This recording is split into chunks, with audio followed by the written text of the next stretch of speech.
The women of Victorian England were literally poisoning themselves for beauty every single day. They'd wake up, look in the mirror and think, you know what would make me more attractive? Literal poison. Arsenic complexion wafers to make the skin pale. Belladonna eye drops that could cause blindness. Lead face powder, mercury makeup. And the craziest part, they knew these things were toxic. The warnings were right there on the packaging, but they did it anyway because being pretty was worth risking death. And if you think that sounds insane, just wait until you hear about the breathing situation. Victorian women literally couldn't take a full breath. Not metaphorically, literally. Their corsets compressed their lungs so severely that a deep breath could make them faint. Forget horror movies. Just imagine waking up tomorrow in 1860 as a Victorian woman and realizing the day ahead involves lacing yourself so tight you can barely breathe, potentially going blind from your makeup routine and having exactly zero legal rights. Modern Monday mornings don't seem so bad now, do they? So if these stories work for you, hit that subscribe button. And I'm curious, what time is it where you are? Comment below. Last week, someone said they listened during their morning workout. The irony wasn't lost on me. All right, tonight it's Victorian England in 1860, but hold up, get comfortable first. Fluff those pillows, pull up that blanket. Trust me, once we get going, you'll need all the modern comfort you can get. So congratulations. You just woke up in 1860, and the first thing you notice is that you can't breathe properly. Not from panic, though that'll come later, but because the air itself feels different, thicker, heavier, like trying to breathe through wet wool. Unlike your cozy memory foam mattress, you're lying on what feels like a lumpy sack stuffed with straw and broken dreams. Your back already aches and you haven't even sat up yet.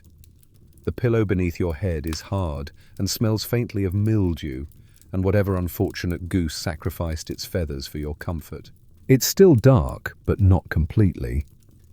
A weak grey light filters through thin curtains that look like they haven't been washed since the Crimean War. The room around you is unfamiliar, smaller than you're used to, with high ceilings and peeling wallpaper that catches your eye with its gorgeous emerald colour. And that's when your modern brain kicks in with a horrifying realization. Victorian green wallpaper contained arsenic.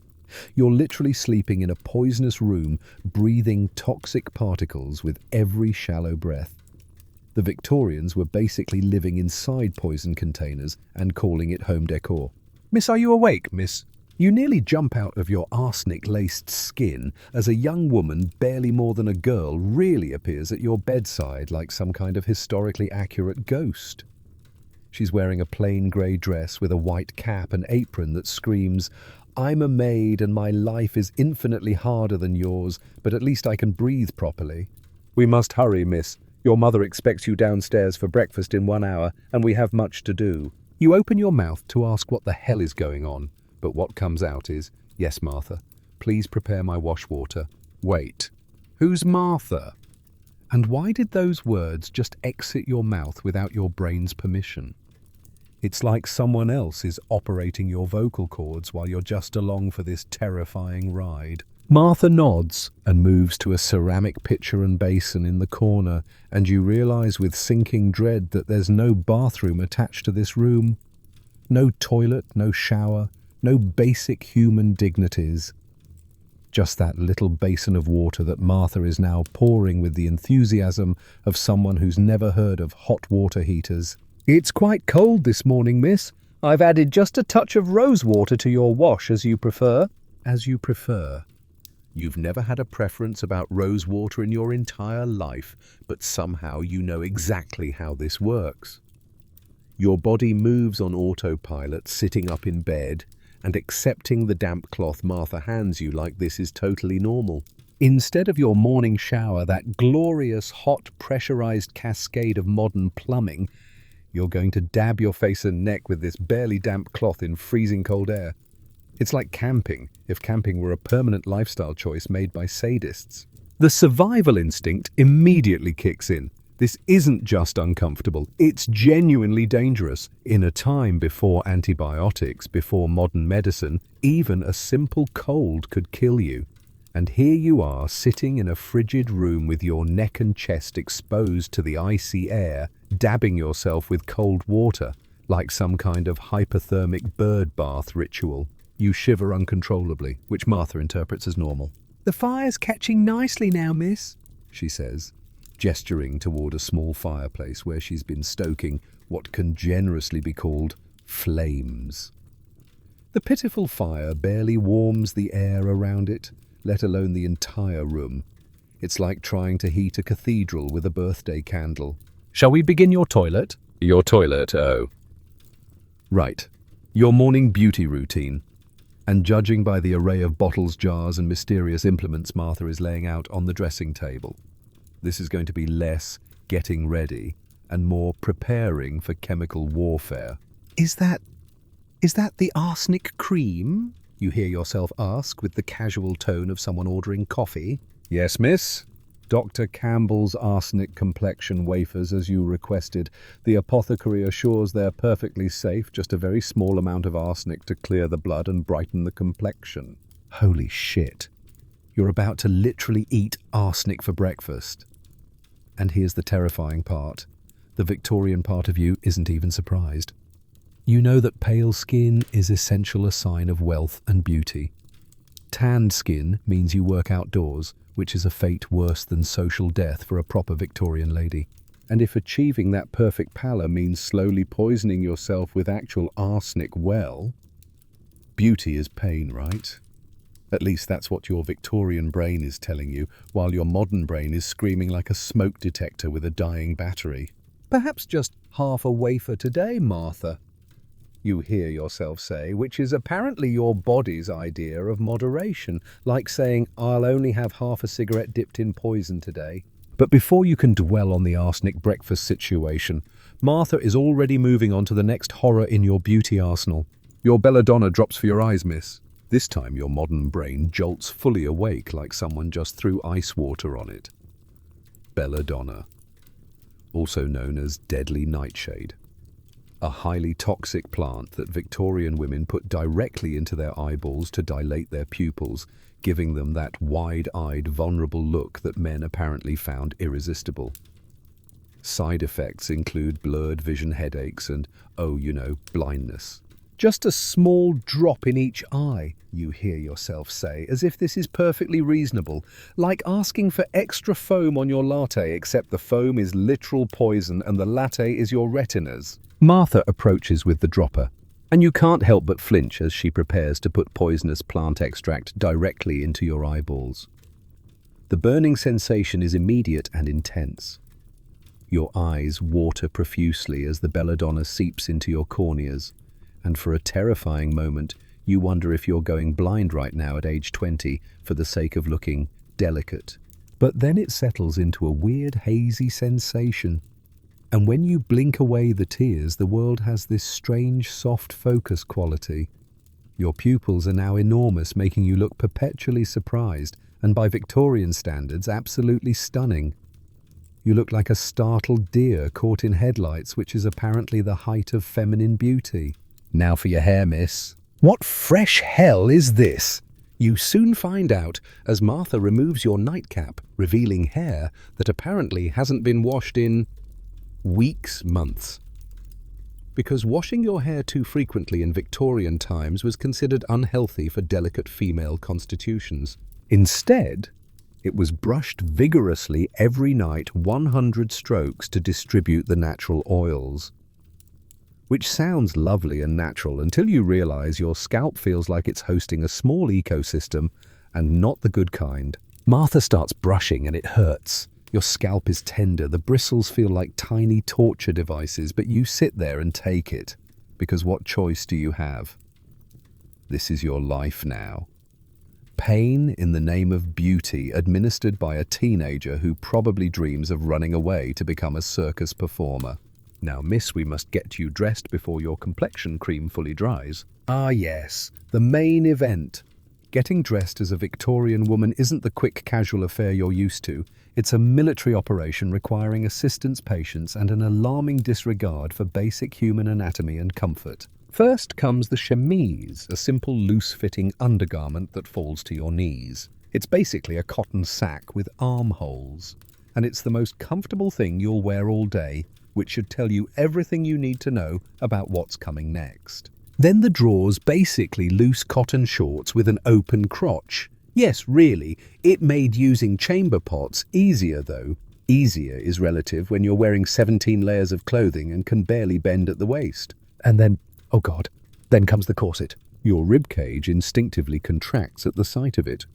This particular instrument of torture is made of whalebone and steel, designed to cinch your waist to an impossible size while pushing your breasts up to somewhere around your chin. It's like a medieval torture device disguised as lingerie. "Arms up, miss," Martha instructs with the casual tone of someone who's never questioned why women voluntarily squeeze their internal organs into submission every morning. The corset goes around your torso, and Martha begins the lacing process from behind. With each pull of the laces, the corset tightens. Your lungs have less room to expand. Your ribs feel like they're being gradually crushed by some kind of fashionable vice. I can't breathe, you gasp, which is both literally true and the understatement of the century. "Just a bit tighter, miss. Your waist was 19 inches at Lady Harrington's ball last week, and Mrs. Fairchild's daughter managed 18 and a half. Your mother was most displeased." Each pull of the laces feels like someone's playing a very sadistic game of human accordion, because that's essentially what's happening. Your stomach, liver, and intestines are literally being compressed and displaced. This isn't just uncomfortable, it's potentially deadly. Digestive issues, breathing problems, even deformed ribs were common side effects of long-term corset wearing. But apparently you've been doing this your whole life. Your body is already partially adapted to this daily torture, which is somehow more horrifying than if it were your first time. You find yourself automatically adjusting to shallow upper chest breathing only. No deep breaths allowed. No full expansion of your lungs. No oxygen flowing freely to your brain. You're essentially living in a state of controlled suffocation, and this is considered normal. "There we are, miss." 19 inches exactly, Martha says with satisfaction, tying off the laces like she's just accomplished something wonderful instead of reducing your lung capacity by about 30%. You glance down and barely recognize your own body. Your waist is impossibly tiny, smaller than your head. Your breasts are pushed up so dramatically they're practically introduction themselves to your chin. You look like a cartoon character drawn by someone who's never seen an actual human woman. But there's no time to contemplate your new hourglass-shaped prison, because the dressing process continues with military precision. Next comes the crinoline, a cage-like structure made of steel hoops that holds your skirts out in an enormous bell shape. It weighs several pounds on its own and makes navigating doorways a strategic challenge requiring the spatial reasoning skills of an architect. Then petticoats. Multiple petticoats. So many petticoats that you're starting to understand why Victorian women needed help getting dressed. You're essentially wearing a portable fabric fort. Finally, the dress itself, a deep blue morning dress with long sleeves, a high collar, and enough fabric to upholster a small sofa. The weight of everything combined is crushing. Between the corset restricting your torso and the crinoline and petticoats weighing down your lower half, you're essentially wearing a mobile prison designed by someone who clearly hated women. And you haven't even put on shoes, gloves, or a hat yet. "Oh, your skin looks lovely with the arsenic, miss," Martha comments as she steps back to admire her handiwork. "So pale and clear." You stumble to the mirror, nearly tripping on your crinoline in the process, because walking is now a learned skill and the face staring back isn't yours. It's pale and gaunt, with dark ringed eyes that seem unnaturally large thanks to the belladonna. Your pupils are enormous, giving you a perpetually startled expression. Your waist is impossibly small. Your posture is forcibly erect thanks to the corset's steel boning. You look beautiful by 1860 standards, which apparently means you look like you're slowly dying, which technically you are. "Your gloves, miss," Martha says, holding out a pair of pristine white gloves, because heaven forbid your hands make contact with the actual world. The gloves are followed by a hat, a small decorative thing that serves no practical purpose whatsoever. It won't keep the sun off your face, that would darken your complexion, the horror, or keep you warm. It's purely decorative, pinned to your hair with long, sharp steel hat pins that could double as weapons in a pinch. Now, Miss Your Mother will be expecting you. Remember, Lady Harrington commented on your posture last week. Shoulders back, chin up, shallow breaths only. You try to take a deep breath to steady yourself for whatever comes next, but the corset prevents it. All you can manage is a shallow gasp that barely inflates the upper portion of your lungs. It's like trying to breathe through a straw while someone sits on your chest. "One more thing, miss," Martha says, reaching for yet another bottle on the dressing table. Your rose water mouthwash for fresh breath. At least that sounds normal and non-toxic, right? Wrong. As you swish the liquid around your mouth, you taste something metallic beneath the rose scent. You spit it back into the basin and see the water is tinged slightly blue. Is there copper in this? You ask, horrified but not surprised. Just a touch, miss. The latest thing from Paris for brightness of the eyes and complexion. Perfect.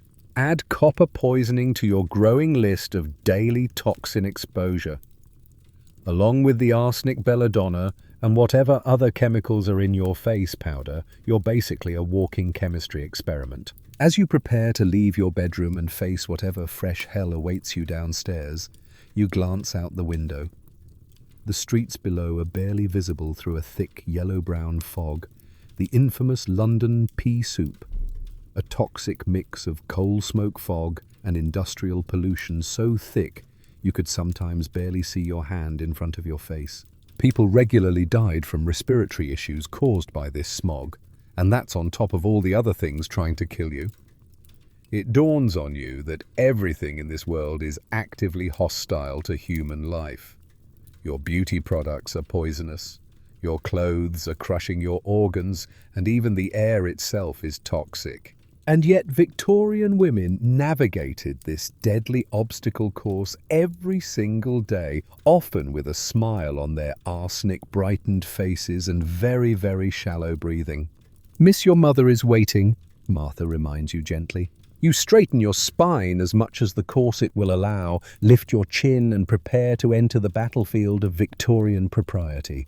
Just getting dressed has been a near-death experience, and your day has only just begun. One moment, Martha, you say, pausing at the door. I feel a bit faint. Oh, that's perfectly normal, miss, Martha says cheerfully, as if women regularly losing consciousness is just another Tuesday morning occurrence. The ladies' magazines say a delicate constitution is most becoming. Lady Harrington's daughter fainted 3 times at the winter ball, most elegant, everyone said. You stare at her in disbelief. Fainting, a literal medical emergency caused by lack of oxygen to the brain, is considered attractive. But of course it is.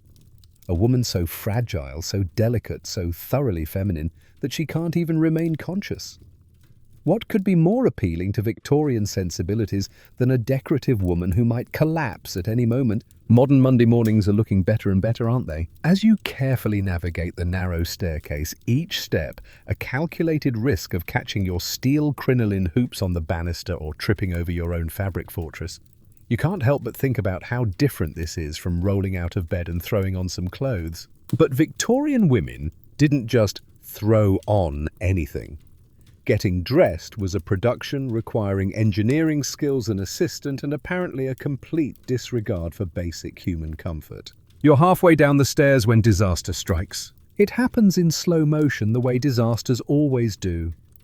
Your crinoline cage with its wide steel hoops catches on the narrow banister. The fabric of your dress pulls tight. You feel yourself losing balance, teetering dangerously as your center of gravity shifts. In a modern stairway, you might catch yourself.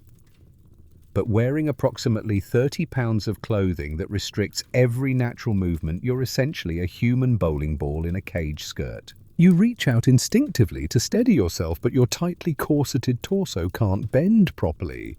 Your steel-boned prison keeps you rigid as a board. So instead of a graceful recovery, you perform what can only be described as a slow-motion, dignified topple. The crinoline saves you from serious injury. All those steel hoops distribute the impact, but it also creates a spectacular display. Your skirts fly up, revealing layers upon layers of petticoats and those scandalous open-crotch drawers. You land in a perfect seated position on the stairs, surrounded by a sea of blue fabric, looking like some kind of upset Victorian mushroom. The most embarrassing part: you can't get up without help. The crinoline has you trapped like an overturned turtle in a steel shell.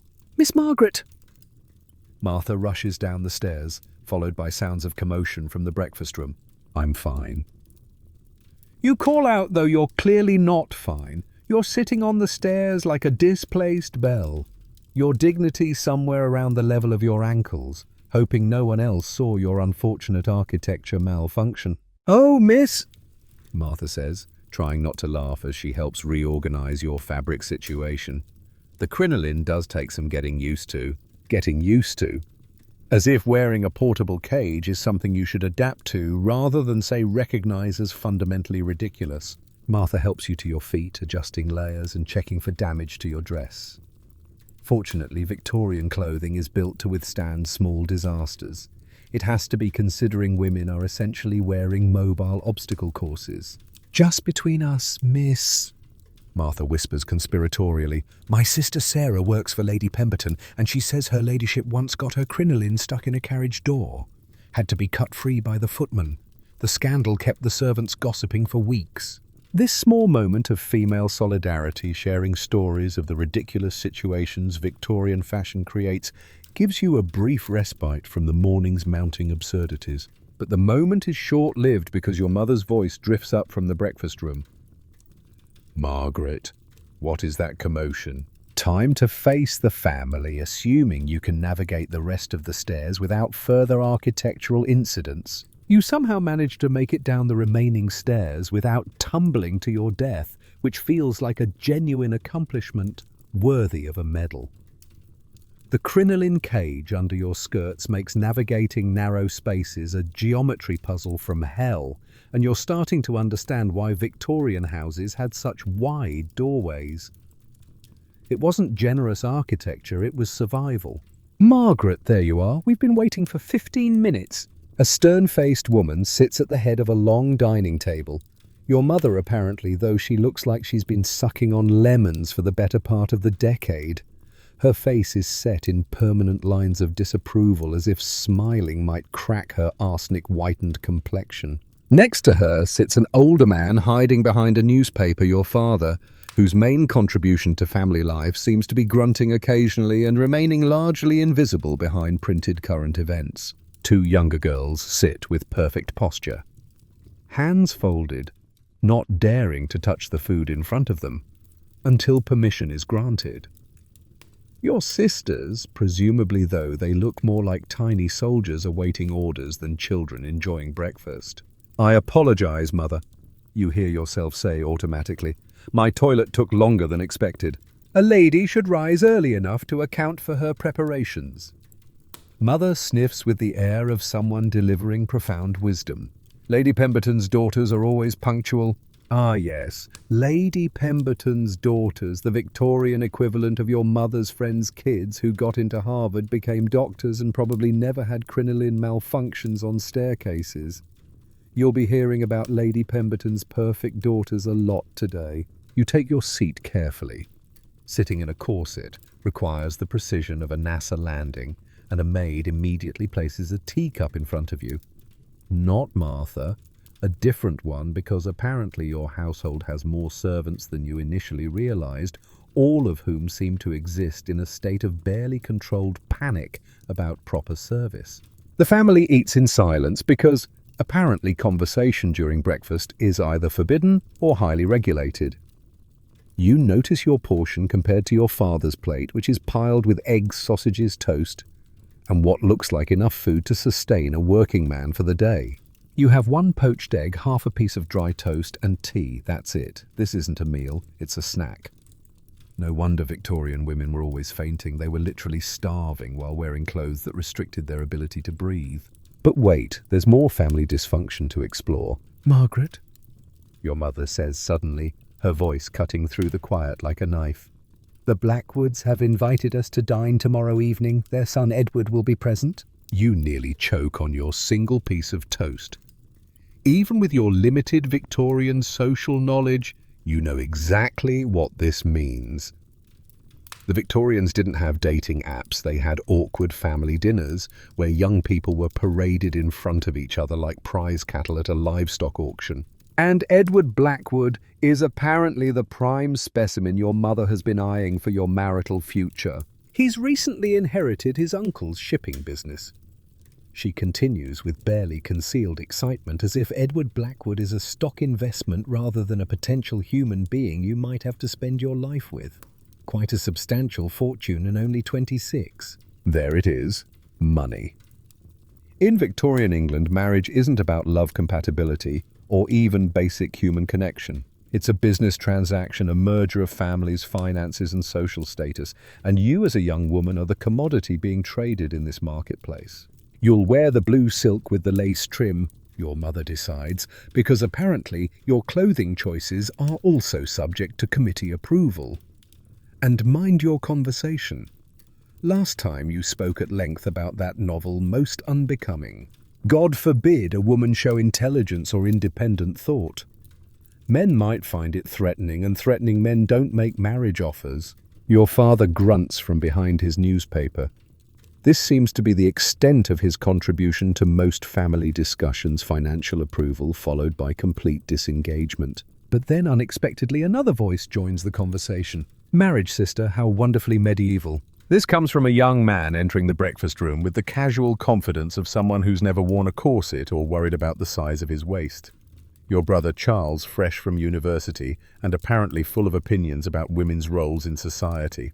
He's probably 22, with the smug expression of someone who spent a semester reading philosophy and now considers himself an expert on the fundamental nature of human existence. He takes a seat and immediately begins loading his plate with enough food to feed a small village. Charles, your mother warns, but there's an indulgent tone in her voice that she never uses with you. Don't tease your sister. I'm not teasing, Charles says, spreading what looks like half a jar of jam on his toast while you're rationing your single slice like it's wartime. I'm simply observing that the institution of marriage reduces women to property. Though I suppose that's the point, isn't it? He grins at you with the kind of cheerful malice that only brothers can perfect. Don't worry, Margaret. I'm sure the Blackwood fellow will be delighted with his purchase. You've been trained well enough, piano, needlework, household management, all the essential skills for a decorative wife. Charles, your mother, snaps, but he's not finished. Of course, if women had the vote, they might choose their own destinies. But then who would manage the tea services and count the linens? Your mother looks scandalized. Your father grunts disapprovingly from behind his newspaper, and you realize your brother is one of those insufferable young men who think they're progressive while simultaneously mocking the very real constraints women face. He's not advocating for women's rights. He's performing his intellectual superiority by pointing out problems he has no intention of helping solve. Women's suffrage. He continues with the tone of someone discussing a mildly amusing curiosity. Such a delightfully impossible notion. Next, they'll want to attend university or practice medicine. Imagine the condescension drips from his words like honey from a broken jar. He's simultaneously acknowledging that women's current situation is unfair and dismissing any possibility of change as absurd. This is your daily dose of family support. A mother who sees you as a marriage commodity, a father who remains aggressively absent from your existence, and a brother who mocks your situation while benefiting from the very system that oppresses you. Enough, your mother says sharply. Margaret needs to prepare for tomorrow evening, not listen to your university nonsense.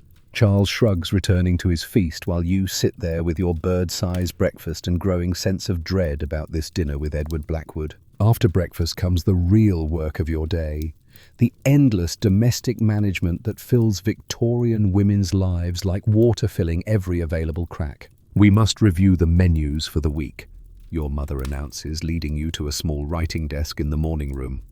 Mrs. Parker has requested additional funds for the kitchen, which is most irregular. Mrs. Parker is your cook, and you quickly discover that household management is essentially running a small business where every penny is accounted for and every purchase requires justification. The Victorian middle-class lifestyle demands constant vigilance against the twin terrors of debt and social embarrassment. "The butcher has raised his prices again," your mother says with the tone of someone personally betrayed by market economics. "We shall have to reduce our meat consumption to 3 days a week." You learn that your father's income, while respectable, isn't lavish. Keeping up appearances, maintaining the right address, the right clothes, the right social connections stretches the family finances to their breaking point. One misstep, one financial disaster, and you could tumble down the social ladder into the working class. And that would be a fate worse than death in Victorian England. "Now, Margaret, you will take inventory of the linens today," your mother continues, because apparently counting sheets is how Victorian women spend their valuable time. "The laundry comes back tomorrow, and I won't have them cheating us again." Counting sheets and tablecloths sounds boring, but harmless enough. Little do you know what Victorian laundry actually involves and how your privileged existence is built on other women's suffering. The next morning brings another round of the poisonous beauty routine, the organ-crushing corset, and the architectural challenge of getting dressed in enough fabric to outfit a small army. But today offers something different. You're going out into London. "We're going shopping," your mother announces, and for a brief, naive moment you think this might actually be enjoyable. How different could Victorian shopping be from modern retail therapy? Oh, you sweet, innocent child. You're about to discover that Victorian shopping is nothing like wandering through a mall with a latte and a credit card. Or the preparation alone requires more equipment than a modern camping expedition. Parasols to prevent your skin from catching even a hint of sun. Heaven forbid you develop a tan, which would mark you as working class. Gloves to prevent your hands from touching anything directly. Small bottles of smelling salts in case of fainting. Calling cards for social visits. A small purse with exactly enough money for planned purchases. Women carrying too much cash is unseemly. And a heavy cloak despite the weather not being particularly cold, because showing too much of your body, even your arms, would be scandalous. "Remember Margaret," your mother says as Martha helps you with your outdoor garments. "We are going to Bond Street for ribbons, then to the stationer for your father's order, then to pay our respects to Mrs. Pemberton, who is unwell. We shall be home by 2 o'clock precisely for luncheon." Every minute of your day is scheduled and monitored. Spontaneity doesn't exist in Victorian women's lives. Free will is a luxury you can't afford. You step out the front door and immediately want to retreat back inside. The streets of 1860s London are a sensory assault unlike anything you've ever experienced. First, the smell. Dear God, the smell. Raw sewage runs in open gutters along the streets. Horse manure is everywhere, each horse producing 20-30 pounds of it daily, and there are thousands of horses in London. Add to that the coal smoke from every chimney, the rotting food, the unwashed bodies of thousands of people packed into unsanitary conditions, and the stench of the nearby Thames River, essentially an open sewer by 1860. And you've got a cocktail of odours that makes your eyes water. "Keep your handkerchief ready," your mother murmurs, pressing a scented cloth to her own nose. The handkerchief is doused in lavender water, a pitiful defence against the metropolitan miasma that passes for air quality. Then there's the noise. Horse hooves and iron-rimmed carriage wheels on cobblestones create a deafening cacophony that would make modern city traffic seem peaceful. Street vendors shout their wares, children scream, dogs bark, and everything echoes off narrow streets lined with tall buildings. It's chaos without the benefit of sound ordinances. But the most immediate challenge is the ground beneath your feet. The hem of your dress drags through sewage, horse manure, and general filth, with every step collecting diseases like a Victorian version of bacterial roulette. Your shoes, dainty leather boots with almost no traction, slip on the slick, filthy cobblestones. One wrong step, and you'll not only fall into literal shit, but you'll also cause a social catastrophe by displaying an ankle or, God forbid, a bit of calf. Mind your skirts, Margaret, your mother hisses as you nearly step in something unspeakable, and do not make eye contact with anyone. That last part proves harder than expected. The streets are teeming with humanity of all sorts, gentlemen in top hats, working men in caps, women of your class with appropriately downcast eyes, servants rushing on errands, street children with no shoes despite the cold, and prostitutes. You recognize them immediately by their direct gazes and slightly more colourful dresses. Some look as young as 13. Many are visibly ill, their faces bearing the telltale signs of syphilis or other diseases. Victorian London has an estimated 80,000 sex workers women with few other options for survival in a society that simultaneously uses and condemns them. Your mother steers you well clear of them, as if poverty and desperation might be contagious. A carriage rushes past, spraying dirty water from a puddle.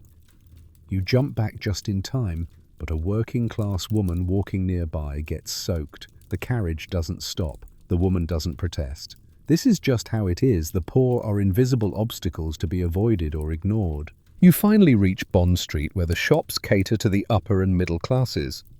Here, at least, the streets are marginally cleaner, though cleaner is relative when you're comparing degrees of Victorian street filth. Your mother leads you into a small shop filled with ribbons, lace, and other decorative trim that costs more per yard than most working people earn in a week.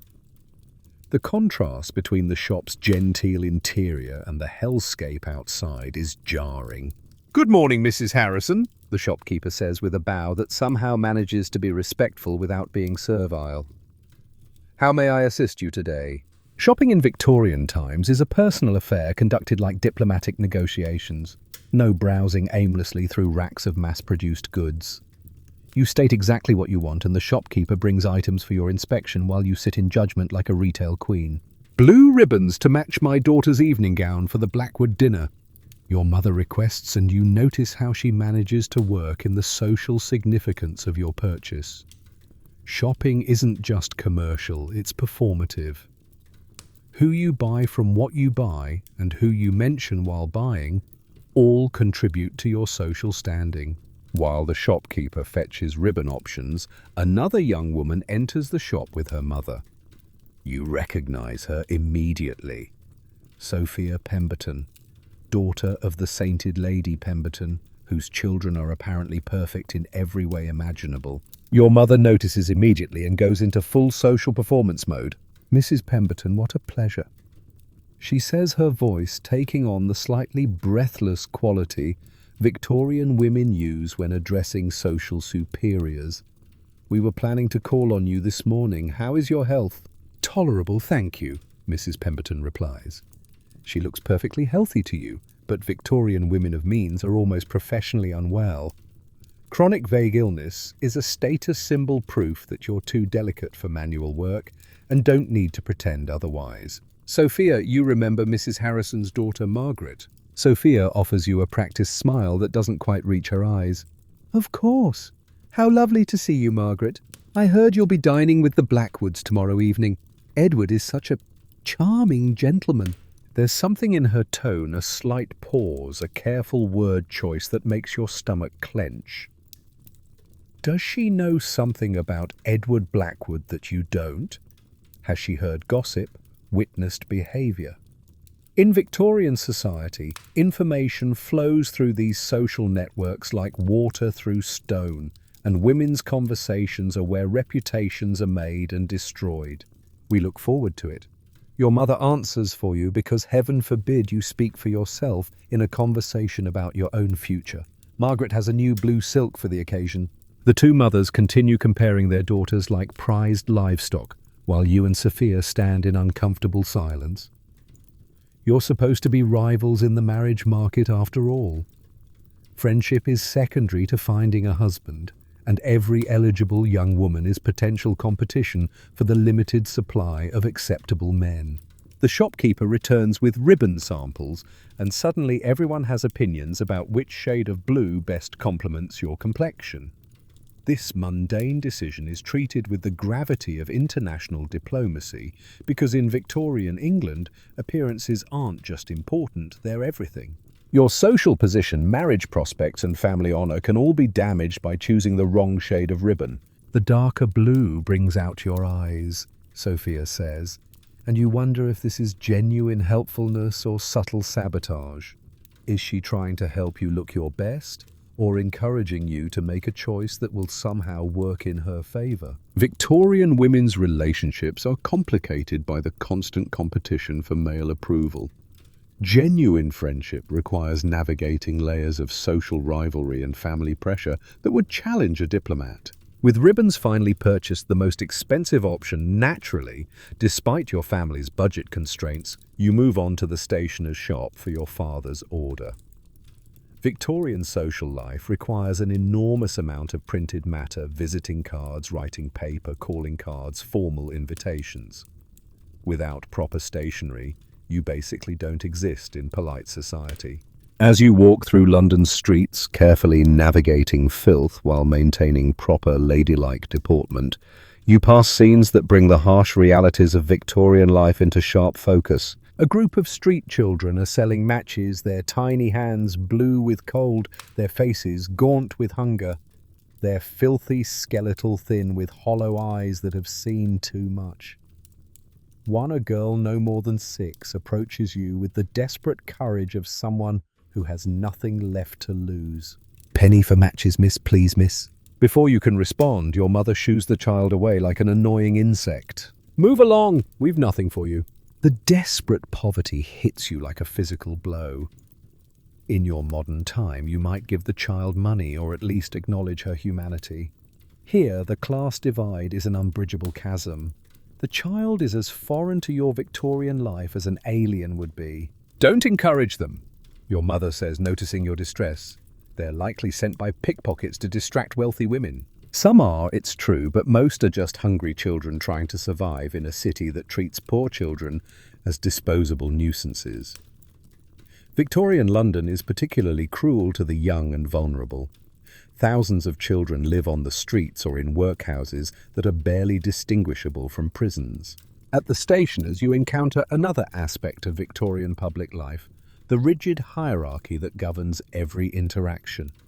While your mother discusses visiting cards, a gentleman enters and immediately commands the shopkeeper's attention. Despite having arrived after you, he's served first. Your mother doesn't protest. Neither does any other woman in the shop. Men come first always. It's not considered rude, it's just the natural order. Men's time is inherently more valuable than women's. The gentleman completes his business and leaves without acknowledging any of the waiting women. This isn't social rudeness, it's simply how the world works. So, with your father's stationery collected, you're walking toward the Pemberton residence for your obligatory social call when you pass something that catches your eye. A small cluttered bookshop wedged between a milliner's and a tobacco shop. The window display features volumes that make your intellectual soul sing philosophy, science, literature, history. Books that might actually engage your mind instead of the approved feminine reading material of moral tales and household management guides. "Mother," you say carefully, "might we stop here for just a moment? I was hoping to find something improving to read." Your mother looks skeptical. Victorian women's reading is carefully monitored and restricted.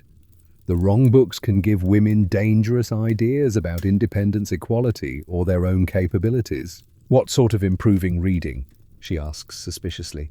"Perhaps something historical, you suggest, which sounds appropriately educational without being threatening." Your mother considers this. History is generally safe. It's about dead people and past events. Nothing that might inspire contemporary rebellion. "Very well, but quickly. Mrs. Pemberton expects us." You enter the small shop, and immediately the atmosphere changes. Books floor to ceiling, the smell of paper and leather, the quiet that comes from being surrounded by thousands of stored thoughts and ideas. It's like stepping into an intellectual oasis in the desert of Victorian women's prescribed activities. The elderly shopkeeper looks up from behind a cluttered counter. He's probably 70, with wild white hair and spectacles that have seen better decades. His clothes are rumpled, his manner absent-minded, but his eyes are sharp and kind. "Good afternoon, ladies," he says with a slight bow. "Looking for anything particular? Something historical for my daughter." Your mother says firmly, making it clear that the selection process will be carefully supervised. The shopkeeper nods and moves toward a section of appropriately boring volumes. But as he passes you, he pauses and gives you a long, considering look. "Historical, yes," he murmurs, pulling down a thick volume about ancient Rome. "Though I wonder. Have you read much philosophy, miss?" Your mother immediately intervenes. "Philosophy is hardly suitable for young ladies." Of course," the shopkeeper agrees, but there's a twinkle in his eye. Though some of the ancient writers had quite interesting things to say about governance. Purely historical interest, naturally. He's being deliberately vague, but you catch his meaning. He's talking about political philosophy, ideas about power rights and social organization that might be considered dangerous for women to contemplate. Your mother examines the Roman history book while the shopkeeper continues his seemingly innocent conversation. "Marcus Aurelius, for instance," he says quietly, "had fascinating thoughts about inner freedom and personal dignity. The idea that true liberty comes from within regardless of external circumstances." He's talking about Stoic philosophy, the idea that you can maintain psychological freedom even when your external freedom is constrained. For a Victorian woman, this concept is both appealing and subversive. Of course. He continues, selecting another volume. Some modern writers have applied similar ideas to contemporary social questions. John Stuart Mill, for instance. Your heart skips. John Stuart Mill wrote The Subjection of Women, one of the most radical feminist texts of the era. The shopkeeper is essentially offering you forbidden intellectual fruit. "Mill is hardly appropriate," your mother says sharply, overhearing. "Oh, I was thinking of his work on logic," the shopkeeper says smoothly. "Purely mathematical, though he did write some other pieces, rather advanced for most readers." He moves closer, pretending to examine books while speaking in low tones only you can hear. "There's a lending library," he whispers, "run by some forward-thinking ladies, very discreet. If a young woman were interested in broader reading." He slides a small card between the pages of the Roman history book so quickly your mother doesn't notice. "But of course," he says in his normal voice, "ancient history is always fascinating.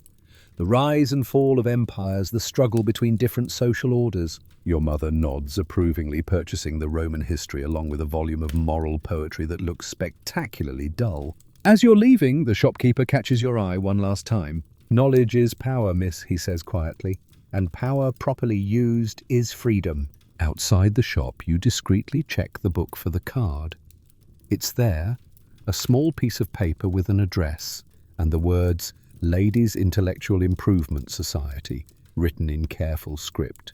This tiny act of rebellion, a stranger helping you access forbidden knowledge, gives you hope that not everyone accepts the Victorian world's restrictions on women's minds. Your mother, oblivious to this small conspiracy, hurries you along toward the Pemberton house for your next social obligation. "Intellectual improvement," she mutters. "What a peculiar shopkeeper.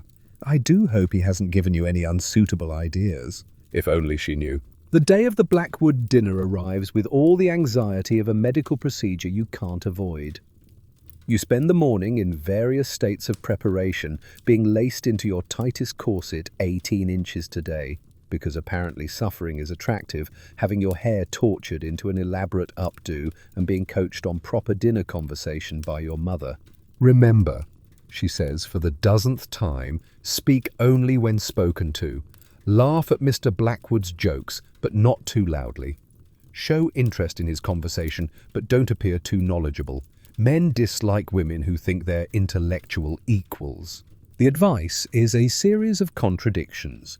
Be charming, but not forward intelligent, but not threatening. Interested, but not opinionated. It's like being asked to perform a tightrope walk while blindfolded. By late afternoon, you're being dressed for battle. The blue silk evening gown goes on over the instrument of torture, currently masquerading as your corset.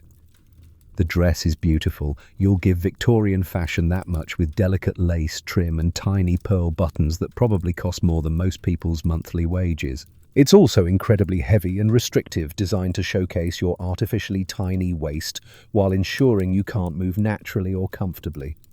Every aspect of Victorian women's clothing seems designed by someone who actively disliked women. Your hair is tortured into an elaborate updo that defies gravity and common sense, secured with so many pins that your scalp feels like a pincushion.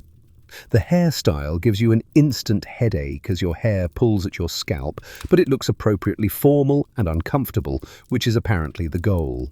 Martha applies the minimal makeup considered appropriate for unmarried ladies, just enough rice powder to appear fashionably pale and a touch of rouge so subtly applied it doesn't look like makeup at all. God forbid anyone think you're trying to enhance your natural appearance. By the time the Blackwoods carriage arrives, you're a perfect Victorian vision of feminine beauty and suffering. You look exactly as you should, and you're in exactly the kind of exquisite discomfort that Victorian society considers normal for women. Remember, your mother hisses one final time as you prepare to greet your potential future owners, in-laws. This is very important for our family's standing. The Blackwoods are an excellent match. The Blackwoods enter your family home with the confidence of people who know their social position is secure. Mr. and Mrs. Blackwood are older, prosperous-looking, with the satisfied air of people whose investments have paid off handsomely. Their daughter Florence accompanies them probably as a chaperone and potential sister-in-law evaluator. And then there's Edward himself. Your first impression is relief. He's not hideously old or visibly deformed. Maybe 30, reasonably handsome in a bland, unremarkable sort of way. Well-dressed without being flashy, with the kind of generic attractiveness that wouldn't look out of place on a banknote. Your second impression is less comforting. His eyes are cold, assessing, calculating. When he looks at you, it's not with romantic interest or even basic human warmth. It's the look of someone evaluating livestock before purchase, checking the teeth, assessing the breeding potential, calculating the investment value. Miss Harrison, he says, bowing slightly with mechanical politeness. A pleasure to make your acquaintance at last. I've heard much about you. You curtsy, murmuring an appropriate greeting, while your Victorian social programming kicks in automatically. The formal dance of Victorian courtship has begun, and you're expected to perform your steps perfectly. Dinner is an elaborate affair that showcases your family's attempt to impress people who are clearly wealthier than you are. Multiple courses are served with precise timing by your household staff who've been drilled within an inch of their lives for this performance. Soup, fish, meat, vegetables, pudding, fruit, cheese, all served according to rigid protocols that would challenge a State Department expert in diplomatic protocol. You're seated beside Edward as custom dictates, giving you an up-close view of your potential future owner. The conversation is painfully stilted, with your father and Mr. Blackwood discussing business and politics, while the women offer occasional supportive comments that demonstrate their knowledge of appropriate feminine concerns.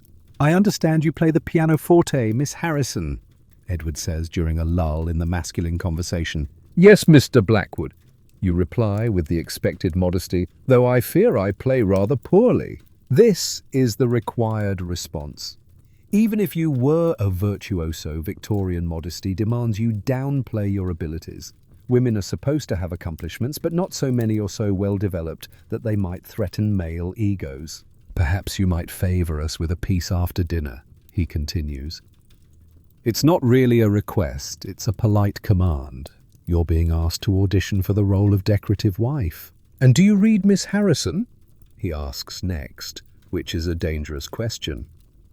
Reading the wrong books suggests an independent mind, a quality Victorian men definitely don't want in a wife. "Only what my mother approves, sir," you answer carefully.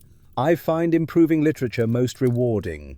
Translation: I only read boring moral tales that reinforced traditional values and would never dream of encountering ideas that might make me question my prescribed role in society. Edward seems satisfied with this answer. "Excellent. Too many young women these days fill their heads with romantic nonsense from novels. A practical mind is much more valuable in a wife." The word wife hangs in the air between you like a sword. He's not being subtle about his intentions or treating this as a getting-to-know-you dinner. This is a business negotiation, and you're the commodity being evaluated. Throughout dinner, you notice Edward drinks heavily multiple glasses of wine plus brandy afterward. This should probably be a warning sign, but Victorian women have no right to object to male vices. Heavy drinking is just considered part of being a man, like having opinions or owning property. After dinner, the ritual gender separation begins. The women withdraw to the drawing room for tea and gossip, while the men remain for cigars and more alcohol. This rigid division means you never get to observe Edward interacting with other men or see how he behaves when he thinks women aren't watching. In the drawing room, Mrs. Blackwood begins what can only be described as an interview disguised as pleasant conversation. "Do you enjoy household management, Miss Harrison? Florence tells me you keep an excellent linen inventory. Your skill with counting sheets has apparently been noted and approved. How thrilling that your domestic surveillance abilities have made a good impression. I find great satisfaction in maintaining an orderly household, ma'am. You lie smoothly because the stakes are too high for honesty. And your health, you seem rather pale, dear." This is Victorian code for asking about your reproductive potential. Are you sickly? Will you survive childbirth? Can you produce healthy heirs? Your pale complexion, achieved through arsenic consumption and sun avoidance, is actually a positive indicator. It suggests delicate femininity rather than robust working-class health. "I enjoy excellent health, thank you," you reply, which is technically true if you ignore the daily poisoning, oxygen deprivation, and organ compression. When the men eventually rejoin the women, Edward immediately requests your musical performance. You take your place at the pianoforte, your corset, digging into your ribs and making each breath a conscious effort. The piece you play is pretty but simple, demonstrating just enough skill to show accomplishment without suggesting you might have passionate artistic ambitions that could interfere with your wifely duties. Edward watches with that same calculating expression. You're not a person to him performing music she enjoys. You're a potential acquisition demonstrating her features like a music box being wound up for a prospective buyer. After your performance, he approaches with what passes for charm in Victorian courtship. "You play charmingly, Miss Harrison." "You're too kind, sir." "Not at all. A touch of music makes a house a home, don't you agree? My mother always played in the evenings for my father." The subtext couldn't be clearer. This is what I expect from a wife.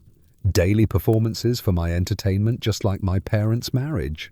The evening continues with tea and cards, more stilted conversation, and continued mutual evaluation. But as the night progresses, you overhear something that changes your perception of this entire arrangement. You've stepped out briefly, ostensibly to check on the tea service, but actually to get a moment's relief from the intense social performance when you pass the slightly open door to your father's study. The men have moved there for more private conversation, and their voices carry into the hallway. "The shipping business is doing well, your father is asking." "Well enough," Edward replies, but something in his tone makes you pause. "Though the recent investments in the Chinese trade have been challenging." There's a pause. Then Mr. Blackwood's voice, lower and more serious.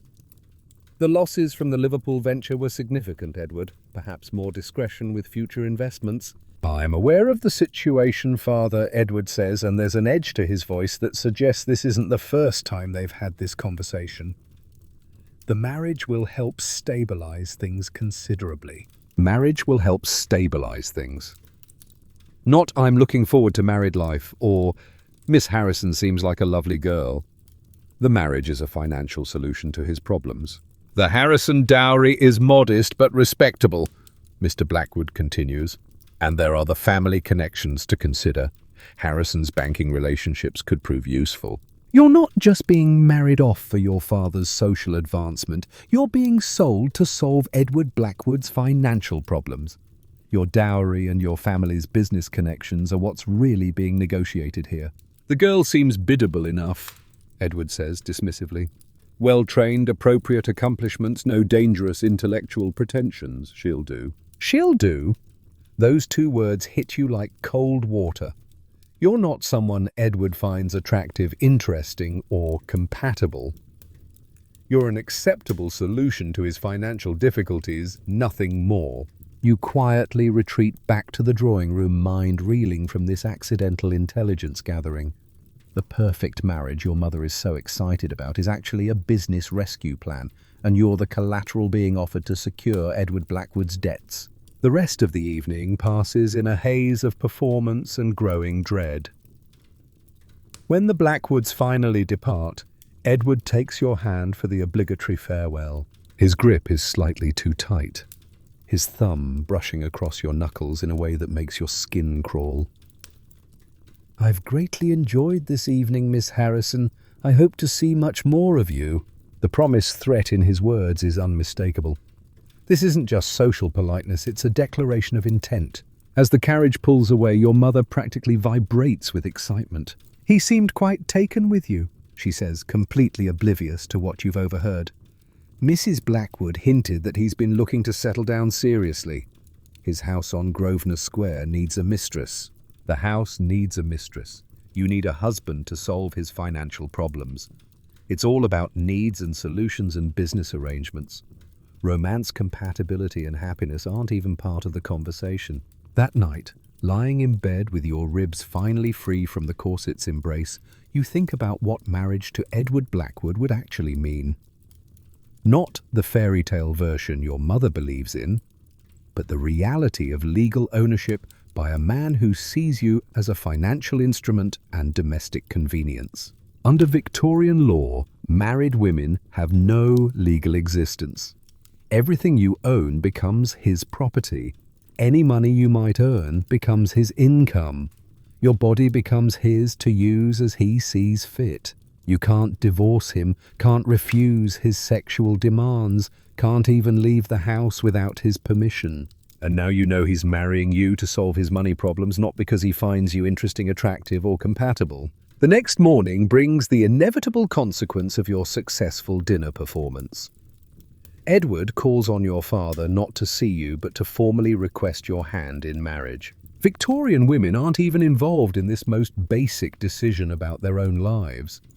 Your opinion on who you marry carries about as much weight as the family cat's. The proposal, when it comes, is painfully formal and utterly without romance. Edward arrives at your home on a Tuesday afternoon, asks to speak with you privately in the drawing room with the door left open and your mother hovering nearby, of course, and makes a stiff little speech about believing you would make a suitable wife. Not one word about love affection or even basic human connection.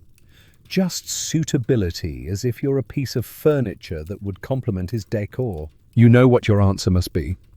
In Victorian England, refusing a financially and socially suitable proposal without an excellent reason would bring shame on your family and potentially destroy your future prospects.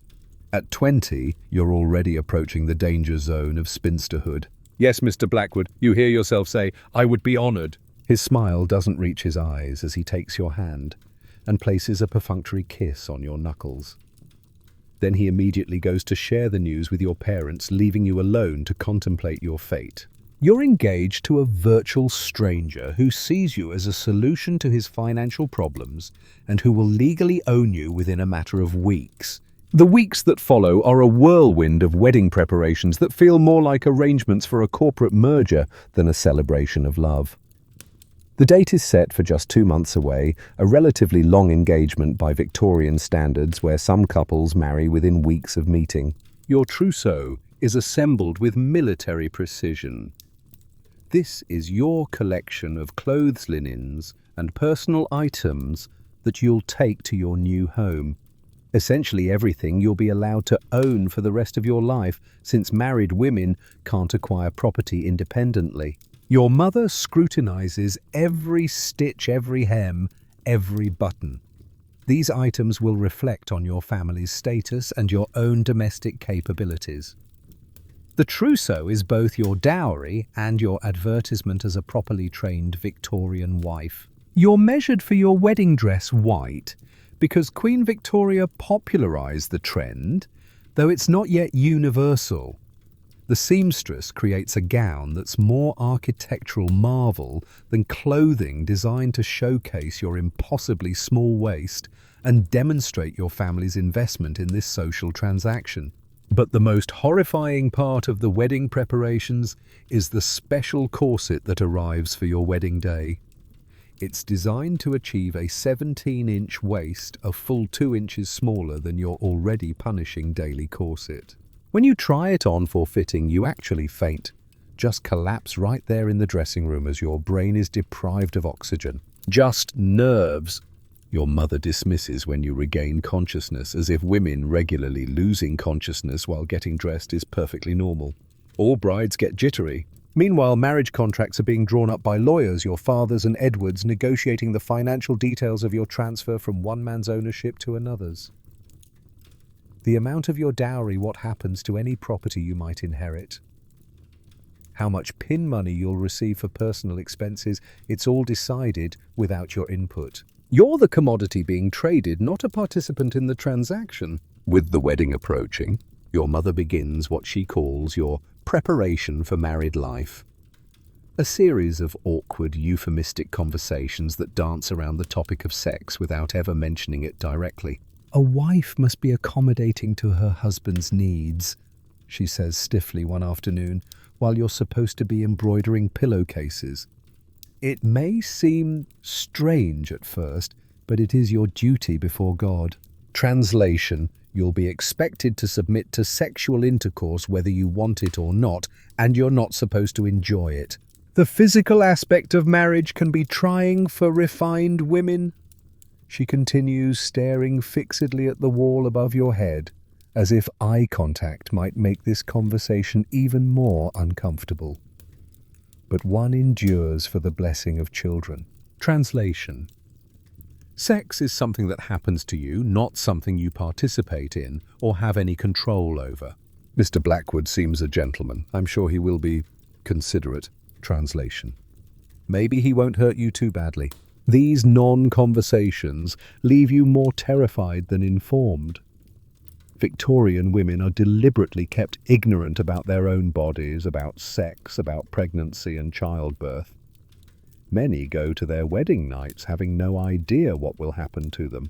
But you're about to receive some more practical education from an unexpected source. Mrs. Wilson, your housekeeper, finds you in the linen closet one afternoon, supposedly counting towels, but actually hiding from the constant wedding preparations. You've grown fond of Mrs. Wilson during your time in Victorian England. She's one of the few people who treats you like a human being rather than a decorative object. Miss Margaret, she says quietly, glancing around to make sure you're alone. Might I have a word? You nod, grateful for any break from wedding planning. I know it's not my place, she begins hesitantly. But with the wedding approaching, I wondered if your mother had spoken to you about married life. Your face must show your confusion and anxiety because Mrs. Wilson's expression softens. Ah, she says gently, I see. Well then, perhaps someone should give you some practical advice. What follows is the first honest conversation about marriage you've had since your engagement. Mrs. Wilson, speaking quietly and with frequent glances toward the door, tells you things your mother would never discuss. Marriage isn't just tea services and household management, she says. There are physical expectations, and not all men are gentle about them. She tells you about her niece, Ellen, the governess you've heard about before. But now you learn the rest of Ellen's story. Ellen was married once, Mrs. Wilson says quietly. To a clerk seemed a decent enough man during courtship, but after the wedding... She pauses, choosing her words carefully. He had certain requirements, expected certain accommodations, and when Ellen couldn't, when she found it difficult... Another pause. He wasn't patient. Considered it his right as a husband to take what he wanted, whether she was willing or not. After 2 years and 3 miscarriages, Ellen's health was broken. When he died of fever, she was almost relieved. This story of legal rape within marriage, of a woman's complete powerlessness over her own body, is told matter-of-factly, as if it's just another hazard of being female in Victorian England. That's why Ellen became a governess, Mrs. Wilson continues. Better to be alone and independent than trapped with a man who sees you as property.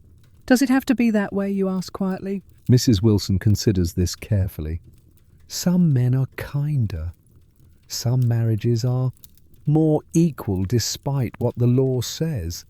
But the law gives husbands complete authority over their wives' bodies. A woman has no right to refuse her husband anything. She reaches into her pocket and pulls out a small brown bottle. This is lavender oil mixed with sweet almond oil, she says, pressing it into your hands. For if things are difficult, it can help make the physical side of marriage more tolerable. This small act of female solidarity, practical knowledge passed from woman to help navigate a legal system that offers them no protection, moves you deeply. My mother gave this to me before my wedding, Mrs. Wilson says. Her mother gave it to her. We look after each other as best we can. A few days before the wedding, you receive an unexpected visitor, your cousin Adelaide, who you haven't seen in over a year. She's your father's niece, a few years older than you, and notably still unmarried at 25, which makes her practically a spinster by Victorian standards. Adelaide is also notably different from most Victorian women of your acquaintance. She's more direct in her speech, more confident in her manner, and there's something almost rebellious about her bearing that you can't quite identify. Margaret, she says, warmly embracing you in a way that Victorian propriety usually discourages. How wonderful to see you before your wedding, though I confess I was surprised to hear about the engagement so soon after meeting Mr. Blackwood, and there's something in her tone that suggests this isn't entirely a social call. Your mother, who has mixed feelings about Adelaide's unmarried state and unconventional manner, allows the visit but keeps a careful eye on the conversation. Adelaide has been travelling, your mother explains with slight disapproval. London, Edinburgh, even Paris. Most unusual for a young lady. Educational travel, Adelaide says cheerfully. I've been attending lectures, visiting museums, meeting the most fascinating people. Did you know there are women in Paris who own their own businesses, run their own shops and publishing houses? This kind of talk makes your mother nervous. Adelaide represents dangerous possibilities, a woman living independently, making her own choices, existing without male ownership. How interesting, your mother says in a tone that suggests it's anything but. Adelaide stays for tea, regaling you with stories of her travels and the remarkable women she's met. But as the visit is winding down, she asks to see your wedding dress, which gives her a few moments alone with you in your bedroom. Margaret, she says quietly, closing the door behind her. I need to tell you something. She reaches into her reticule and pulls out a small folded paper. I know Edward Blackwood, she says. Not well, but I've heard things, stories. He has certain reputations among women who've had dealings with his family. Your heart sinks. More bad news about your future husband. What kind of reputation? Adelaide hesitates, then speaks carefully. He's known to be demanding, controlling. His first engagement several years ago was broken off quite suddenly. There were whispers that the young lady's family had discovered something troubling about his character. She presses the folded paper into your hands. This is information about a group of women who meet privately to discuss alternatives to traditional marriage arrangements. Not everyone needs to accept the choices society makes for them. You unfold the paper carefully. It contains an address and a date next week after your wedding. And at the bottom, in Adelaide's careful handwriting, knowledge is power, power is choice. You are not as trapped as they want you to believe. Adelaide, you whisper, are you talking about suffragists? She smiles. I'm talking about women who believe they should have some say in their own lives. Women who think marriage should be a partnership, not ownership. Women who are working to change the laws that treat us like property. This is dangerous territory. Associating with suffragists could destroy your reputation and your family's social standing. But it's also the first hint of hope you've received that your Victorian prison might not be completely escape-proof. I can't, you say automatically. I'll be married. It would be scandalous. Scandalous to whom? Adelaide asks gently. To the society that's selling you to solve Edward Blackwood's financial problems. To the laws that will erase your legal existence. To the system that considers you property to be transferred. She has a point. Keep the paper, she says. You don't have to do anything with it, but know that there are women fighting for change. Your life doesn't have to be entirely defined by other people's choices. When Adelaide leaves, you hide the paper in your book, the Roman history volume, from the bookshop, which no one else is likely to examine. For the first time since your engagement, you have a secret. A small piece of information that belongs to you alone. It's not much, but it's a beginning. Your wedding day dawns grey and misty with London fog seeping through the window cracks like ghostly fingers trying to drag you back into the poisonous atmosphere you've been breathing for weeks. Martha wakes you earlier than usual. There's an enormous amount to accomplish before the 11th Hajjus ceremony at St. George's Church, that fashionable venue where proper Victorian marriages are performed for families with social pretensions and financial resources. Today's the day, Miss... Martha says, her voice mixing excitement with something else. Sadness, perhaps. You've grown close during your strange Victorian life, and after today, you'll be Mrs. Edward Blackwood moving to a different household with different servants. Martha will remain here serving the next Harrison daughter or whoever takes your place in this room. Yes, Martha, today's the day. The morning passes in a blur of preparation that feels more like preparing for execution than celebration. The special wedding corset is laced to that brutal 17-inch measurement that made you faint during fitting. Today, somehow you stay conscious though your vision darkens at the edges and your breathing becomes so shallow it's barely functional. The elaborate hair arrangement takes over an hour to perfect, with Martha and your mother working together to create a style that defies both gravity and common sense. Your scalp aches under the weight of pins ribbons and the small orange blossoms that are traditional for Victorian brides. The white wedding dress goes on over your compressed torso like armor being fitted for battle. Layer upon layer of silk lace and decoration until you can barely move. The weight of it all is crushing between the corset restricting your breathing and the dress weighing down your frame. You're essentially wearing a fashionable prison. Your veil yards of delicate lace that belonged to your grandmother is pinned to your tortured hair with more sharp implements. By the time you're fully dressed, you're a vision of Victorian bridal perfection and barely able to breathe. You look beautiful, miss, Martha whispers, adjusting your veil one last time.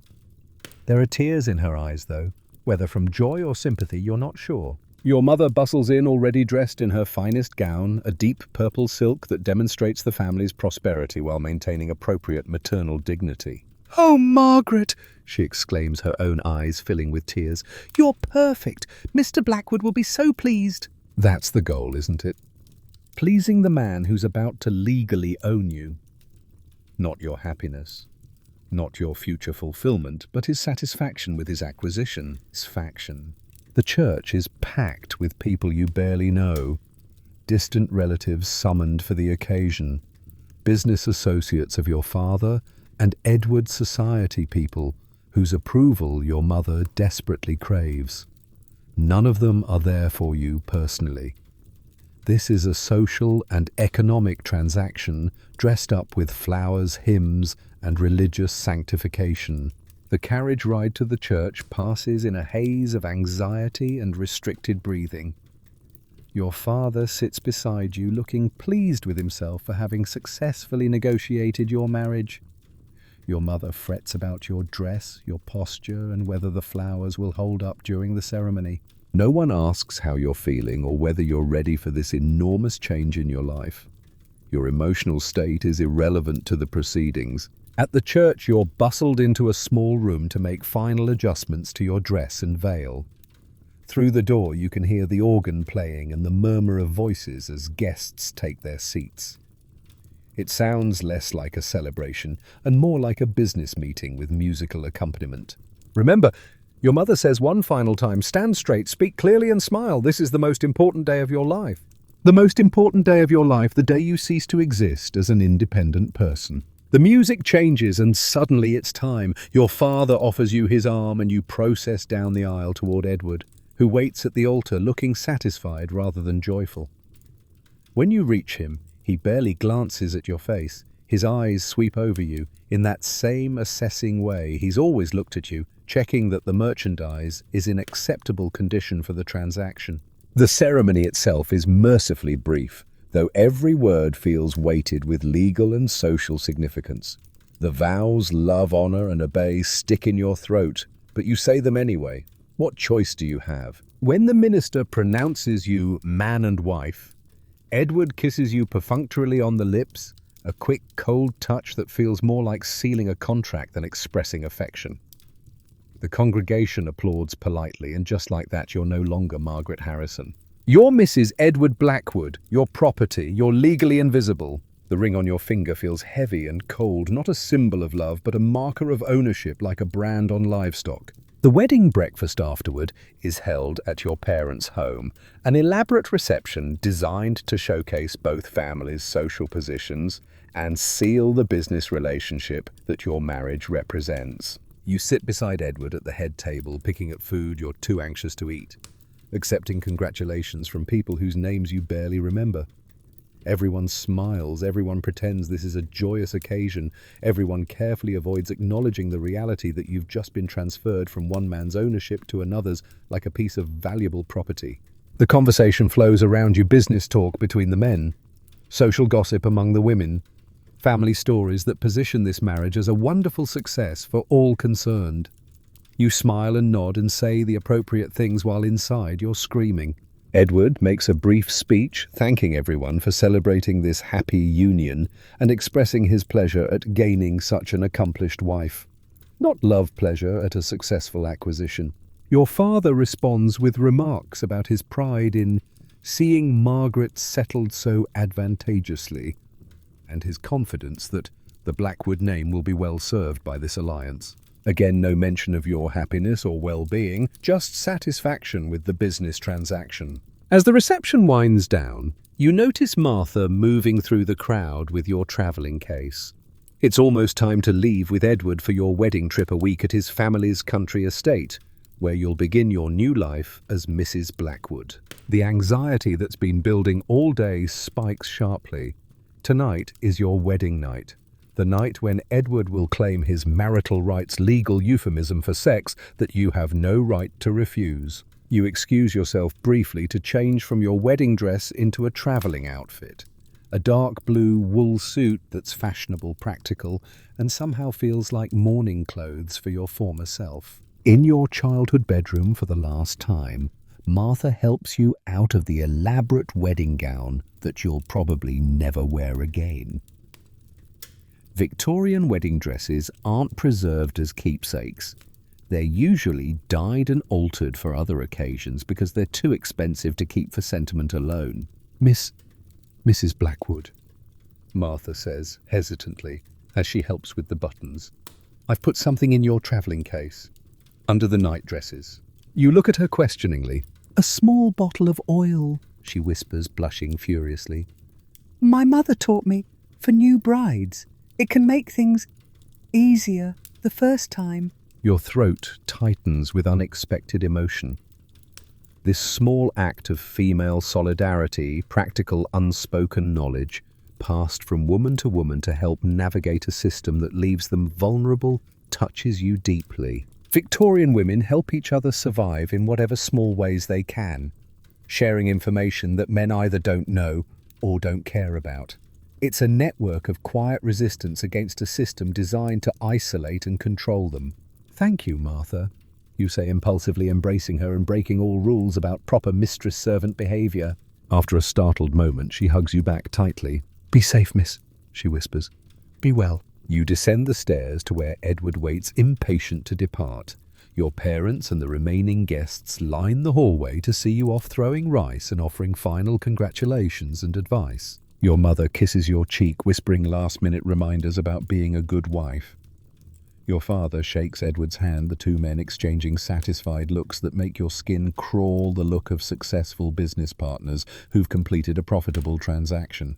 And then you're in Edward's carriage, pulling away from the only home you've known in this Victorian life, heading toward an uncertain future as Mrs. Blackwood. The journey to the Blackwood country estate takes several hours through increasingly rural countryside. London's crowded, filthy streets give way to suburbs and eventually to rolling hills and farmland that might be beautiful if you weren't so terrified about your destination. Edward spends most of the journey discussing his business affairs in detail, not asking your opinion or showing interest in your thoughts, but essentially lecturing you about the shipping investments and property holdings that you now have no legal right to inherit if he dies. The Chinese trade has been particularly profitable, he says, contradicting what you overheard about his financial difficulties, though some recent setbacks have required careful management. He's lying, of course. You know from his private conversation with his father that the setbacks were significant losses that your marriage is supposed to help resolve. But Victorian wives aren't supposed to know about their husband's business problems, so you nod and make appropriate interested sounds while he spins his fiction.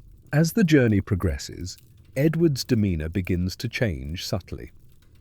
The formal politeness of courtship is dropping away, replaced by something more possessive and controlling. "I trust you understand that married life will be different from your father's house," he says, as the countryside rolls past outside the carriage windows.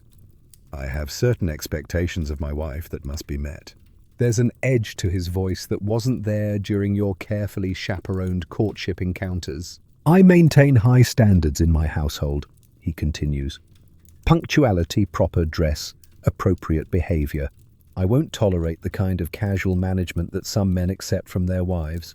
He's already establishing control-setting rules, making it clear that he expects complete obedience.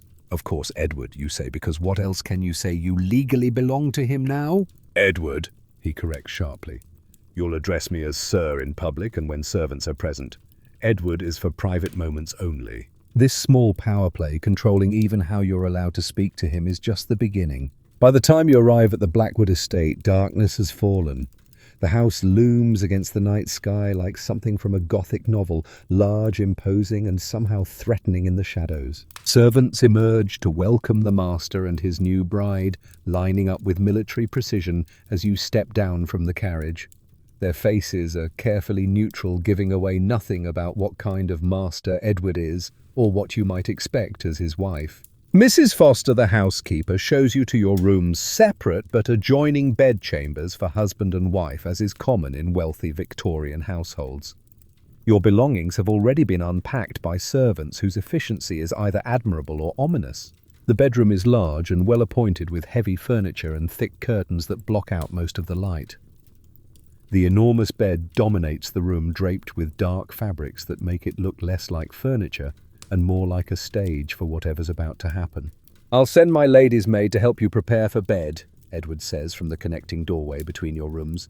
"I'll join you in an hour." Not a request, a statement of fact. His tone makes it clear this is non-negotiable. A marital duty you're expected to fulfill regardless of your feelings about it. The lady's maid Ellen, efficient but cold, helps you undress and prepares you for bed with the same detached professionalism she might show when polishing silver. She makes no effort at conversation, and you wonder if she's always this distant or if she's learned that emotional distance is safer when serving in this household. When she leaves, you sit at the dressing table in your nightgown, staring at your reflection and barely recognizing yourself. The months of Victorian life have changed you paler from arsenic and sun avoidance, thinner from restricted food with dark circles under your eyes, from chronic corset-induced oxygen deprivation. Is this really you, or have you become someone else entirely? The connecting door opens without a knock. Edward enters wearing a dressing gown over his nightshirt, his expression unreadable as he approaches. In the candlelight, his face looks different, harder somehow, with the polite social mask completely dropped. "Wife?" he says, and the word sounds like ownership rather than affection. What follows is everything your mother's veiled warning suggested and worse. Edward takes what he considers his legal right, with no concern for your comfort, your readiness, or your consent. It's clinical, impersonal, and painful, less like intimacy between two people, and more like a property owner using something he's purchased. You endure remembering Martha's whispered advice and Adelaide's hidden strength, trying to find some mental space where you can survive this violation of everything you thought marriage might be. When it's over, Edward returns to his own room without a word of affection, care, or even acknowledgement of what just happened. You lie in the massive bed, tears silently tracking down your temples into your hair, wondering if this is to be your life now. Decades of this emptiness, this use of your body as an object for someone else's satisfaction. But even in this darkest moment, you remember Adelaide's note hidden in your book. You are not as trapped as they want you to believe. Maybe not completely trapped, not yet. You must have eventually fallen asleep, because the next thing you know, sunlight is streaming through windows that look completely wrong. Not the heavy Victorian drapery of the Blackwood estate, but familiar modern blinds filtering morning light. For a moment, you're completely disoriented. This isn't the massive Victorian bed with its oppressive curtains. It's not your childhood bedroom at your parents' house either. Then you realize you're back in your own bed, in your own time, in your own body that belongs entirely to you. You sit up quickly, gasping with relief, your hands immediately going to your ribs. No corset, no steel boning crushing your organs. No shallow, restricted breathing. You can take a full, deep breath, the kind that fills your entire lungs and sends oxygen flowing freely to your brain. The clock on your nightstand shows you've returned to exactly when you left, as if no time has passed at all in the modern world. But something has fundamentally changed. You have changed. The experience of being Margaret Harrison, whether dream hallucination or something else entirely, feels viscerally real and permanently transformative. You spend the first hour just breathing, actually breathing deeply and fully marveling at this basic biological function that you've taken for granted your entire modern life. In Victorian England, every breath was a conscious effort, a shallow gasp stolen between the steel stays of your corset. Your Victorian body lived in a constant state of controlled suffocation, and you've just realized how incredible it is to fill your lungs completely without pain or restriction. You stretch, feeling your ribs expand properly, your spine move naturally without steel, boning forcing it into an artificial position. You can bend at the waist, you can move your arms freely, you can exist in your body without it being a daily torture device. This simple physical freedom, the ability to breathe deeply and move naturally, suddenly seems like the most precious gift imaginable. You get up and walk around your apartment, marveling at how easy movement is when you're not wearing 30 pounds of clothing designed by people who apparently hated women. You can take long strides. You can bend down to pick things up. You can reach for objects on high shelves without your clothing restricting your movements. These basic physical freedoms, so mundane you never noticed them before, now feel revolutionary. Throughout the day, you're struck by ordinary freedoms that were completely invisible to you before your Victorian experience. You leave your apartment alone without a chaperone, without asking anyone's permission, without having your destination planned and approved by someone else. You walk down the street making eye contact with strangers if you choose to. You smile at people, you nod hello. No one considers this scandalous behavior that could destroy your reputation. You go into stores and browse freely, touching merchandise, comparing prices, making your own purchasing decisions with your own money that belongs legally to you alone. The shopkeepers treat you as a customer with agency, not as someone's property who needs mail approval for transactions. You eat lunch at a cafe, ordering exactly what you want in whatever quantity appeals to you. No one monitors your food intake to ensure your waist remains appropriately tiny. No one judges your appetite as unseemly or masculine. You read whatever you want, picking up books on philosophy, science, politics, history. No one warns you that certain ideas might be too taxing for your feminine brain, or give you dangerous notions about equality and independence. Each of these ordinary freedoms hits you like a revelation. Rights you've never thought about, choices you've never questioned, are actually extraordinary privileges that women fought and died to secure. That evening, you find yourself researching women's legal status in different eras.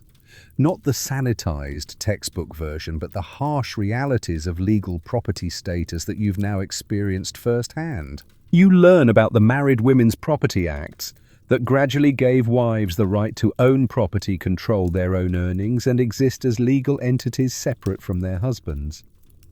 Rights that seem so basic, so obvious, that you never considered they had to be fought for. You read about the suffragettes who were imprisoned, force-fed and brutalized for demanding the right to vote.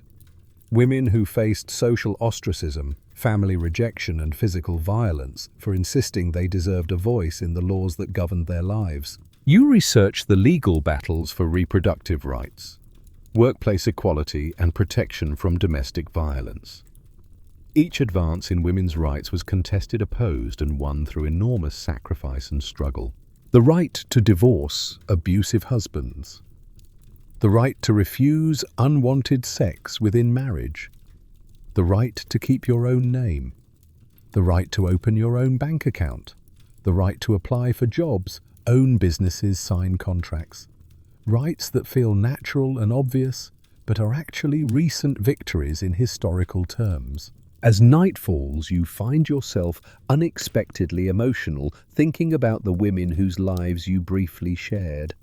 Not just the famous rebels and reformers whose names are in history books, but the millions of ordinary women who simply survived the constraints of their era. You think about Martha with her quiet kindness and practical wisdom about navigating impossible situations. About Mrs. Wilson sharing her niece's tragic story while offering what protection she could.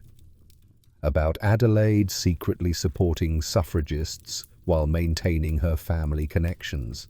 These women weren't just passive victims of their historical moment.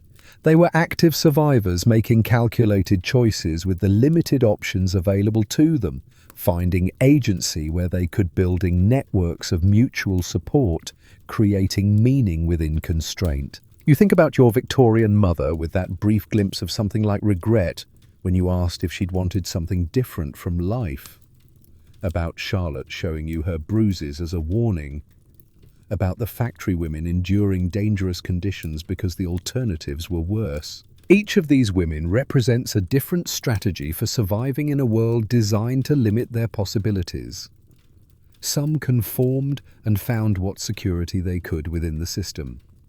Some rebelled and faced harsh consequences. Most found ways to endure while maintaining their humanity and dignity. Their strength wasn't the kind celebrated in your modern world, the freedom to pursue dreams and break barriers. It was a different kind of courage, the ability to bear limitation without being broken by it, to find purpose within constraint, to pass down wisdom and hope, despite their own restricted circumstances. But your Victorian experience also makes you more aware of ways that women's freedom remains incomplete, even in your modern world. The pay gap that means women still earn less than men for identical work. The persistent expectation that women will prioritize family over career in ways men rarely face. The ongoing battles over reproductive rights and bodily autonomy. The way women's appearances are still scrutinized and criticized, though now the pressure comes from social media rather than arsenic complexion wafers. The way women who speak assertively are still labeled as aggressive, while men showing identical behavior are called leaders. The reality that in many parts of the world women still face restrictions that would have been familiar to Margaret Harrison: limited education, forced marriage, legal property status, restricted movement, violent consequences for defying male authority. The work begun by Victorian reformers and suffragists remains unfinished. The freedoms you enjoy aren't universal, aren't permanent, and aren't guaranteed. But your Victorian experience has also shown you how much change is possible, how far women have come in a relatively short time, and how ordinary freedoms you take for granted would have seemed miraculous to previous generations. As you prepare for bed in your own comfortable pajamas, in your own safe space, you take one more deep, full breath. the kind that fills your entire chest cavity, sends oxygen rushing to your brain and reminds you that your body belongs entirely to you. This simple act, breathing deeply and freely, has become your connection to every woman who couldn't.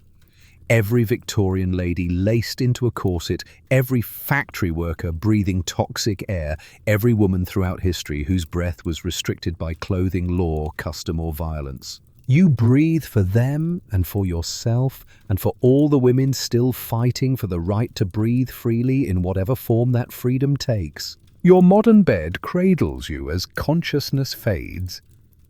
Unlike your Victorian counterpart, you can sleep deeply without fear of poisonous wallpaper, legal non-existence, or a future determined entirely by others' choices. Your dreams belong to you. Your body belongs to you. Your life belongs to you. This simple fact that you own yourself would have been revolutionary to Margaret Harrison and her contemporaries, a dangerous, radical notion that threatened the entire social order they knew. Yet here you are, the inheritor of their quiet dreams and persistent struggles, living the impossible future they imagined but couldn't reach. As sleep claims you, you carry with you a new understanding. Freedom isn't natural or guaranteed. It's built breath by breath, choice by choice, by women who refused to accept that limitation was their permanent condition. Their legacy lives in every unrestricted breath you take, every independent choice you make, every right you exercise without thinking about it. And tomorrow, when you wake up able to breathe deeply and move freely and make your own decisions, you'll remember not just the suffering of Victorian women, but their strength, their ingenuity, their quiet resistance, and their persistent hope that someday, somewhere, women might be able to simply breathe free. The breath you take for granted is their victory. Your freedom is their dream fulfilled. Breathe deeply. They earned it for you. As night falls, you find yourself unexpectedly emotional, thinking about the women whose lives you briefly shared. Not just the famous rebels and reformers whose names are in history books, but the millions of ordinary women who simply survived the constraints of their era. You think about Martha first, with her quiet kindness and practical wisdom about navigating impossible situations. She understood the system that oppressed her, but found ways to work within it while maintaining her humanity. Her small acts of rebellion, sharing beauty advice that might ease your suffering, offering the oil for your wedding night, embracing you. Despite the social prohibitions against displays of affection between mistress and servant, represented a form of resistance that was invisible to the powerful but vital for survival. Martha's life was constrained by both gender and class, yet she found agency where she could. She chose to be kind when she could have been indifferent. She shared practical knowledge that helped other women survive. She maintained relationships that nourished her spirit despite the formal boundaries that were supposed to keep her isolated. Her strength wasn't the kind celebrated in your modern world, the freedom to pursue dreams and break barriers, but the ability to bear limitation without being broken by it. You think about Mrs. Wilson with her careful words and protective instincts. Her story about her niece, Ellen, the governess, who endured years of marital rape before finding freedom in widowhood, illustrated the impossible choices Victorian women faced. Ellen could submit to abuse within marriage or face social ostracism and economic destitution as an independent woman. Neither choice offered genuine freedom, but Ellen chose the option that preserved her bodily autonomy even at enormous personal cost. Mrs. Wilson's gift of the oil, passed down from mother to daughter for generations, represented an underground network of female knowledge designed to help women survive a system that offered them no protection. These women didn't have legal rights or social power, but they had each other. They passed down practical wisdom, emotional support, and survival strategies that enabled them to endure what couldn't be changed while working quietly for what might be improved. Your Victorian mother haunts your thoughts with that brief glimpse of something like regret when you asked if she'd wanted something different from life. Behind her strict adherence to social rules and obsession with propriety, You sensed a woman who had once harbored dreams that she'd been forced to abandon. Her harsh criticism of your behavior and endless focus on marriage prospects might have been her way of trying to protect you from the disappointment she'd experienced when her own youthful hopes were crushed by reality. She lived in a world where women's dreams were considered dangerous luxuries that could interfere with their primary purpose as wives and mothers. Your mother might have once imagined traveling, learning, creating, or making independent choices about her life. But Victorian women were trained to suppress such dangerous ambitions, to find satisfaction in serving others' needs, to measure their worth by their success in pleasing men. Her desperate focus on securing your marriage to Edward Blackwood wasn't just social climbing, it was her attempt to give you the best possible version of the only life available to women of your class. She couldn't envision genuine alternatives because the system had trained her not to imagine them. Her limited vision of female possibility was both the result of her oppression and her way of protecting you from even greater suffering. Adelaide emerges in your thoughts as a different model of Victorian womanhood, a woman who refused to accept the prescribed limitations but paid a significant price for her resistance. Her unmarried status at 25 marked her as a social failure by Victorian standards, yet she had used her freedom from domestic obligations to travel, learn and connect with other women working for change. Adelaide's secret note about the suffragist meetings represented hope that change was possible, but also the danger inherent in challenging the established order. Women who openly supported women's rights faced social ostracism, family rejection, and sometimes physical violence. Adelaide had to operate in secret using coded language and hidden networks to avoid detection while working for transformation. Her strength lay in her refusal to accept that the current system was permanent or natural. While other women adapted to their constraints, Adelaide questioned whether those constraints were necessary. Her independence came at the cost of traditional feminine satisfactions, marriage, children, social approval, but she chose intellectual and political freedom over domestic security. You remember Charlotte from the park, showing you her bruises as a warning about the realities of marriage you were entering. Her quiet desperation, trapped in a violent marriage with no legal recourse, no economic alternatives, no social support for leaving, illustrated how completely the Victorian system isolated women from each other and from sources of help. Charlotte's warning wasn't just about Edward Blackwood specifically, but about the inherent vulnerability of women in a system that gave men unlimited authority over their wives.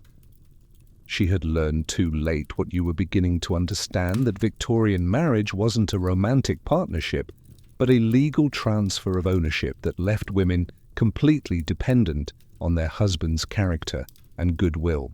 Her bruises were visible evidence of invisible legal reality. Married women had no right to refuse their husbands anything, no legal protection from violence, no recourse when the men who owned them chose to abuse their property. Charlotte's attempt to warn you represented female solidarity in its most basic form, one victim trying to prevent another from walking into the same trap. The factory women you glimpsed briefly stay with you as well.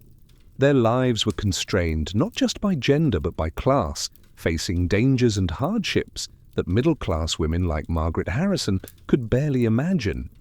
They worked 12-hour days in dangerous conditions for wages that barely supported survival, while facing the same social expectations about feminine behavior that applied to wealthier women.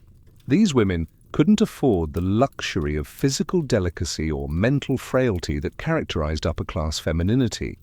They worked with dangerous machinery, breathed toxic air, and endured physical conditions that would have killed the pampered ladies who employed them as servants. Yet they were still expected to maintain moral purity, domestic skills, and feminine appearance standards that their working conditions made nearly impossible to achieve. Their strength was different from both Martha's quiet endurance and Adelaide's rebellious independence. It was the raw courage of survival under conditions that offered no good choices. They couldn't reform the system or escape it. They could only endure it while protecting whatever dignity and humanity they could preserve. These women weren't just passive victims of their historical moment. They were active survivors making calculated choices with the limited options available to them, finding agency where they could, building networks of mutual support, creating meaning within constraint. Each represented a different strategy for surviving in a world designed to limit their possibilities. Some, like Martha and Mrs. Wilson, found ways to maintain humanity and provide quiet support to other women while working within the system. Others, like Adelaide, chose open resistance despite the costs. Still others, like Charlotte, became cautionary examples of what happened when the system's promises of protection proved false. The factory women represented the most constrained of all, yet they, too, found ways to support each other and maintain dignity under impossible conditions. Their collective story is one of intelligence, creativity, and resilience operating under severe constraint. They weren't free in any modern sense, but they weren't entirely powerless either. They made choices, formed relationships, passed down knowledge, and gradually created the conditions that would enable future generations to demand more. Your Victorian experience has shown you that freedom isn't a binary state, present or absent, but a spectrum of possibilities that different women accessed in different ways depending on their circumstances, their resources, and their willingness to challenge authority. Each of these women found whatever freedom was available to her and used it to support herself and others, creating a network of female resistance that was largely invisible to male observers, but essential for women's survival. But your Victorian experience also makes you more aware of ways that women's freedom remains incomplete, even in your modern world. The constraints have evolved, become more subtle, but they haven't entirely disappeared. The fundamental question of whether women are full human beings with complete autonomy over their own lives continues to be contested in ways both obvious and hidden. The pay gap that means women still earn less than men for identical work echoes the Victorian assumption that women's labour is inherently less valuable than men's. While Victorian women were often prohibited from earning wages, all modern women face subtler forms of economic discrimination that achieve similar results, ensuring that financial independence remains more difficult for women to achieve. You research current statistics and find them sobering. Women working full-time earn approximately 82 cents for every dollar earned by men, a gap that has persisted despite decades of legal equality. For women of colour, the gap is even larger. This isn't just about individual injustice, it's about systemic patterns that keep women economically dependent and limit their ability to make truly independent choices about their lives. The persistent expectation that women will prioritise family over career in ways men rarely face reflects Victorian assumptions about natural gender roles. Modern women are told they can have it all, but the social infrastructure to support that claim, affordable childcare, paid family leave, flexible work arrangements, remains inadequate. Women are still expected to be primary caregivers while also working professionally, creating an impossible double burden that their Victorian counterparts would recognise. You think about the mommy track phenomenon, where women's careers are derailed by motherhood while men's careers are rarely affected by fatherhood. The assumption that childcare is naturally women's responsibility, regardless of their professional ambitions or family financial needs, echoes the Victorian belief that women exist primarily to serve others' needs. The ongoing battles over reproductive rights reveal how contested women's bodily autonomy remains. Current debates about abortion access, contraception coverage, and maternal health care echo Victorian arguments about whether women are competent to make decisions about their own bodies. The language has evolved, but the underlying question whether women are full moral agents capable of autonomous choice remains frighteningly familiar. You research recent legislation in various states that requires women seeking abortions to undergo mandatory waiting periods, view ultrasounds, or receive counseling designed to dissuade them from their chosen course of action. These laws assume that women cannot be trusted to make thoughtful decisions about their own pregnancies without external guidance and control. The paternalistic assumption that women's choices about their own bodies require male legislative oversight would have been familiar to Margaret Harrison. The way women's appearances are still scrutinized and criticized, though, now the pressure comes from social media rather than arsenic complexion wafers, shows how deeply ingrained the obsession with female beauty remains. Victorian women poisoned themselves with lead and mercury for beauty. Modern women undergo dangerous cosmetic surgeries and develop eating disorders in pursuit of impossible aesthetic standards promoted by digital manipulation. Instagram and TikTok create new forms of the same pressure Margaret Harrison faced to achieve physical perfection regardless of the cost to health or well-being. The tools have changed photo filters instead of arsenic cosmetic surgery, instead of whalebone corset. But the underlying message remains constant. Women's value is primarily aesthetic, and achieving beauty is worth risking physical harm. You scroll through social media and see women your age documenting their cosmetic procedures, their extreme diet regimens, their expensive beauty treatments, the casual way they discuss injecting toxins into their faces or undergoing surgical alterations to achieve currently fashionable body types would have been familiar to Victorian women who regularly consumed arsenic for pale complexions. The way women who speak assertively are still labelled as aggressive, while men showing identical behaviour are called leaders, reflects deep-seated discomfort with female authority that Victorian society explicitly acknowledged. The double bind remains the same. Women who are gentle and accommodating are dismissed as weak, while women who demonstrate strength and decisiveness are criticized as unfeminine. You think about the modern equivalent of Victorian accomplishments, the pressure on contemporary women to be simultaneously professionally successful, physically attractive, domestically competent, socially engaged, and personally fulfilled. The specific requirements have changed, but the underlying expectation that women must excel in all areas while making it look effortless remains constant.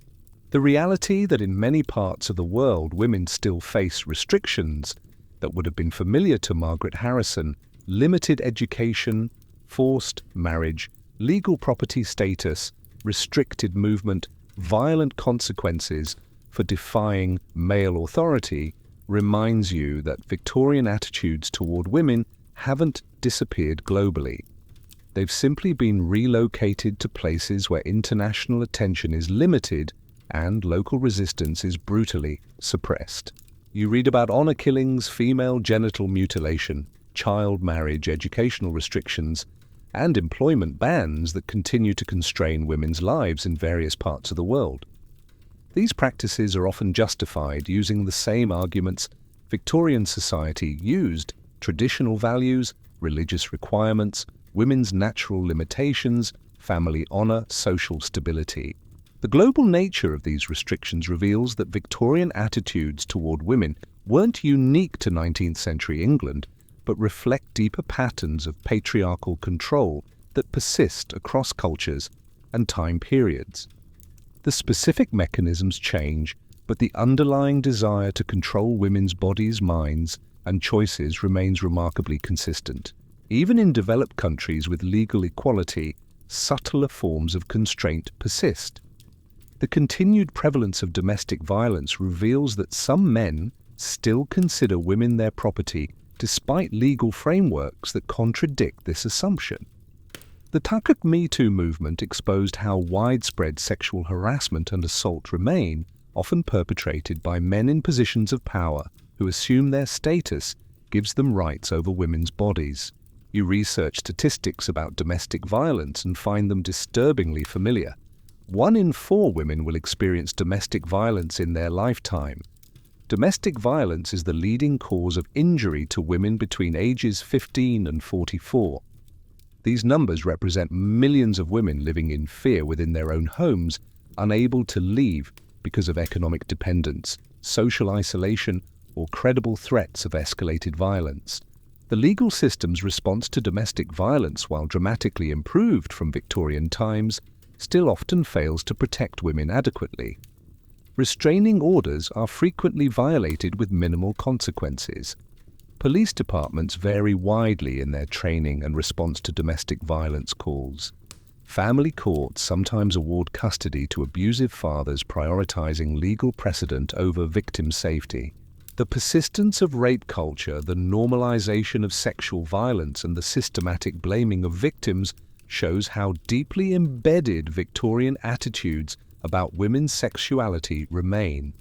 The assumption that women who dress, drink, or behave in certain ways are asking for sexual assault echoes Victorian beliefs about female purity and male sexual entitlement. You read about recent high-profile sexual assault cases where victims were systematically discredited based on their clothing, their sexual history, their drinking behavior, or their delay in reporting.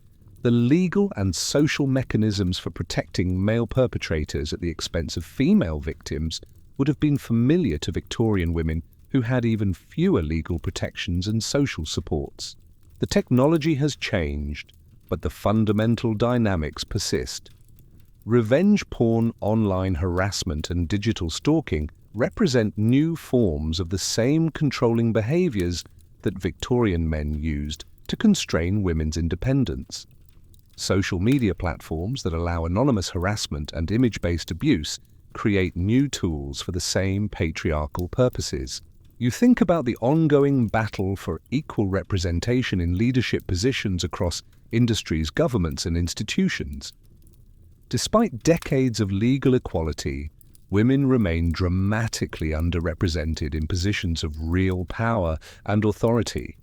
Corporate boardrooms, legislative bodies, university presidencies, and judicial positions are still dominated by men in numbers that suggest systematic, rather than coincidental, exclusion. The explanations offered for this persistent inequality, that women lack ambition, prefer work-life balance, or aren't tough enough for leadership roles, echo Victorian arguments about women's natural limitations and different spheres of competence. The language has been updated for modern sensibilities, but the underlying assumption that men are naturally better suited for authority remains remarkably unchanged. The work begun by Victorian reformers and suffragists remains unfinished. The freedoms you enjoy aren't universal, aren't permanent, and aren't guaranteed. Recent rollbacks of reproductive rights in various states demonstrate how quickly legal protections can be eliminated when political conditions change. The gains of previous generations can be lost if current generations don't actively protect and extend them. But your Victorian experience has also shown you how much change is possible, how far women have come in a relatively short time, and how ordinary freedoms you take for granted would have seemed miraculous to previous generations.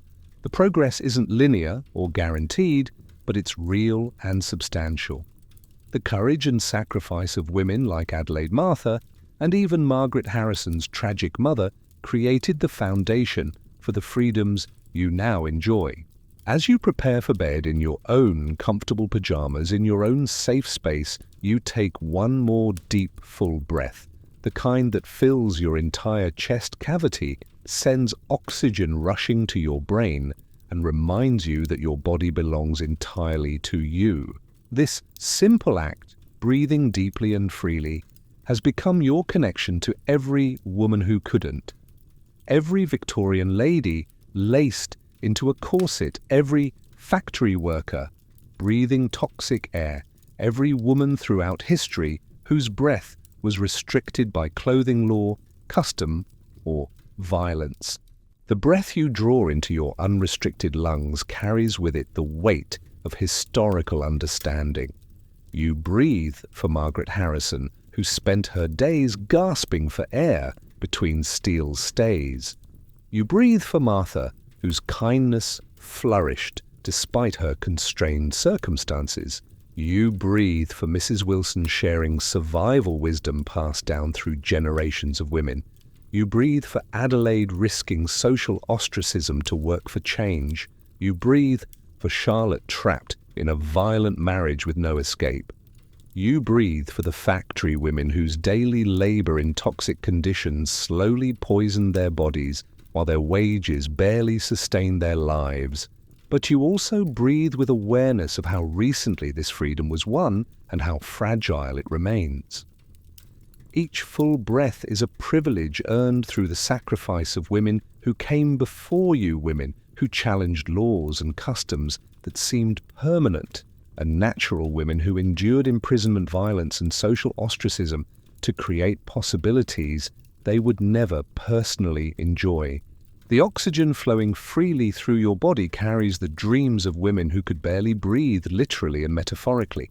They dreamed of daughters and granddaughters who might someday walk, freely speak boldly, choose independently, and breathe without restriction. Your existence is the fulfillment of their impossible hopes.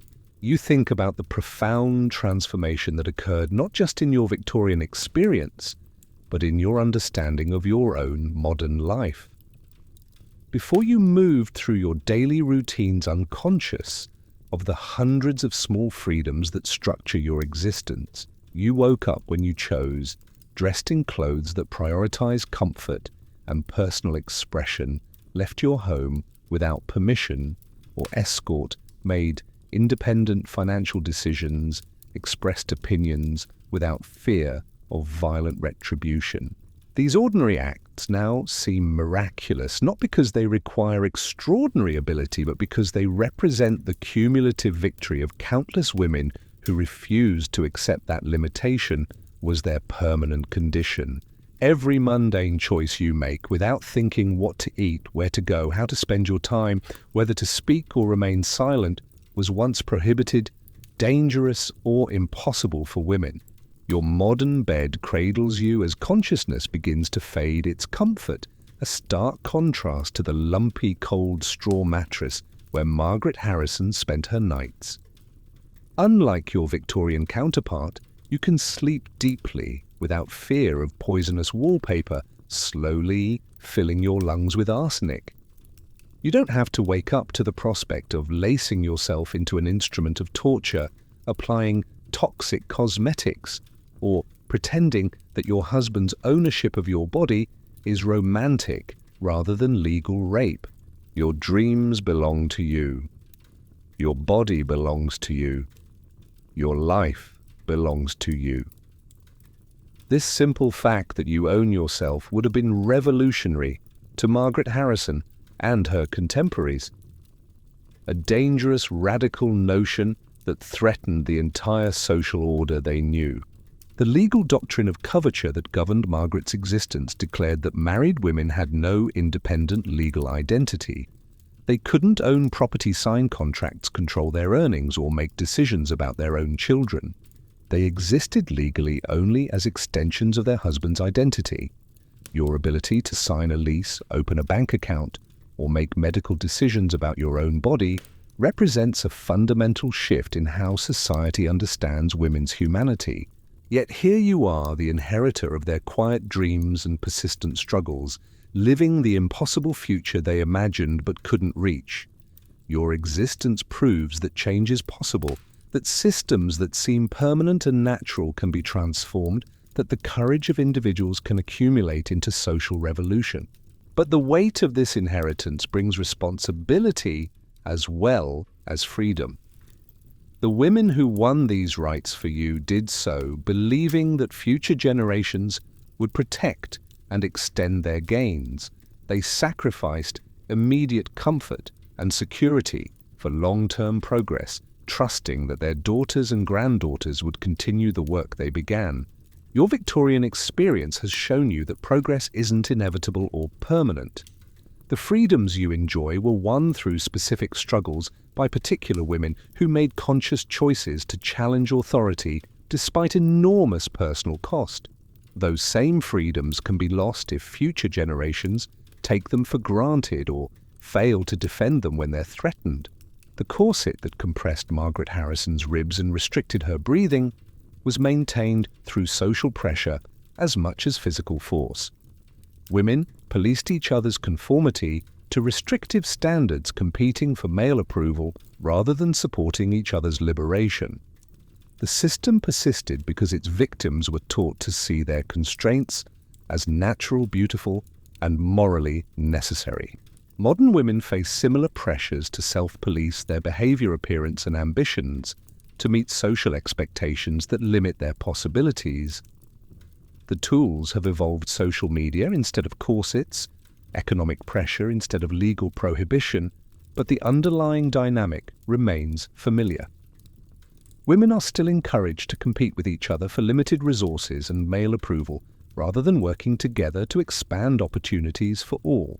Your experience as Margaret Harrison has given you a visceral understanding of how quickly freedoms can be lost and how much courage is required to maintain them. The Victorian world seemed permanent and natural to the people living in it, just as your modern world seems permanent and natural to you. But societies can change rapidly, and rights that seem secure can disappear with surprising speed when political and social conditions shift. The breath you take for granted represents not just personal freedom, but collective responsibility. You breathe with the awareness that this simple act, filling your lungs completely without pain or restriction, is a gift that must be protected, extended, and passed down to future generations. As sleep claims you, you carry with you a new understanding of the relationship between individual freedom and collective struggle. Your personal ability to breathe freely, move naturally, and make independent choices exists because millions of women before you refused to accept that their constraints were permanent. They challenged laws, customs, and social expectations, one breath at a time, one choice at a time, one act of quiet resistance at a time. Their legacy lives in every unrestricted breath you take, every independent choice you make, every right you exercise without thinking about it.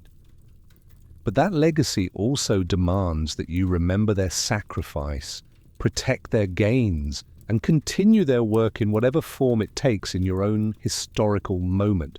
The women who laced themselves into corsets every morning, who couldn't vote or own property or leave abusive marriages, who worked in dangerous factories for wages that barely sustained life, these women dreamed of a future where their daughters might breathe freely. Their dreams were not naive or impossible.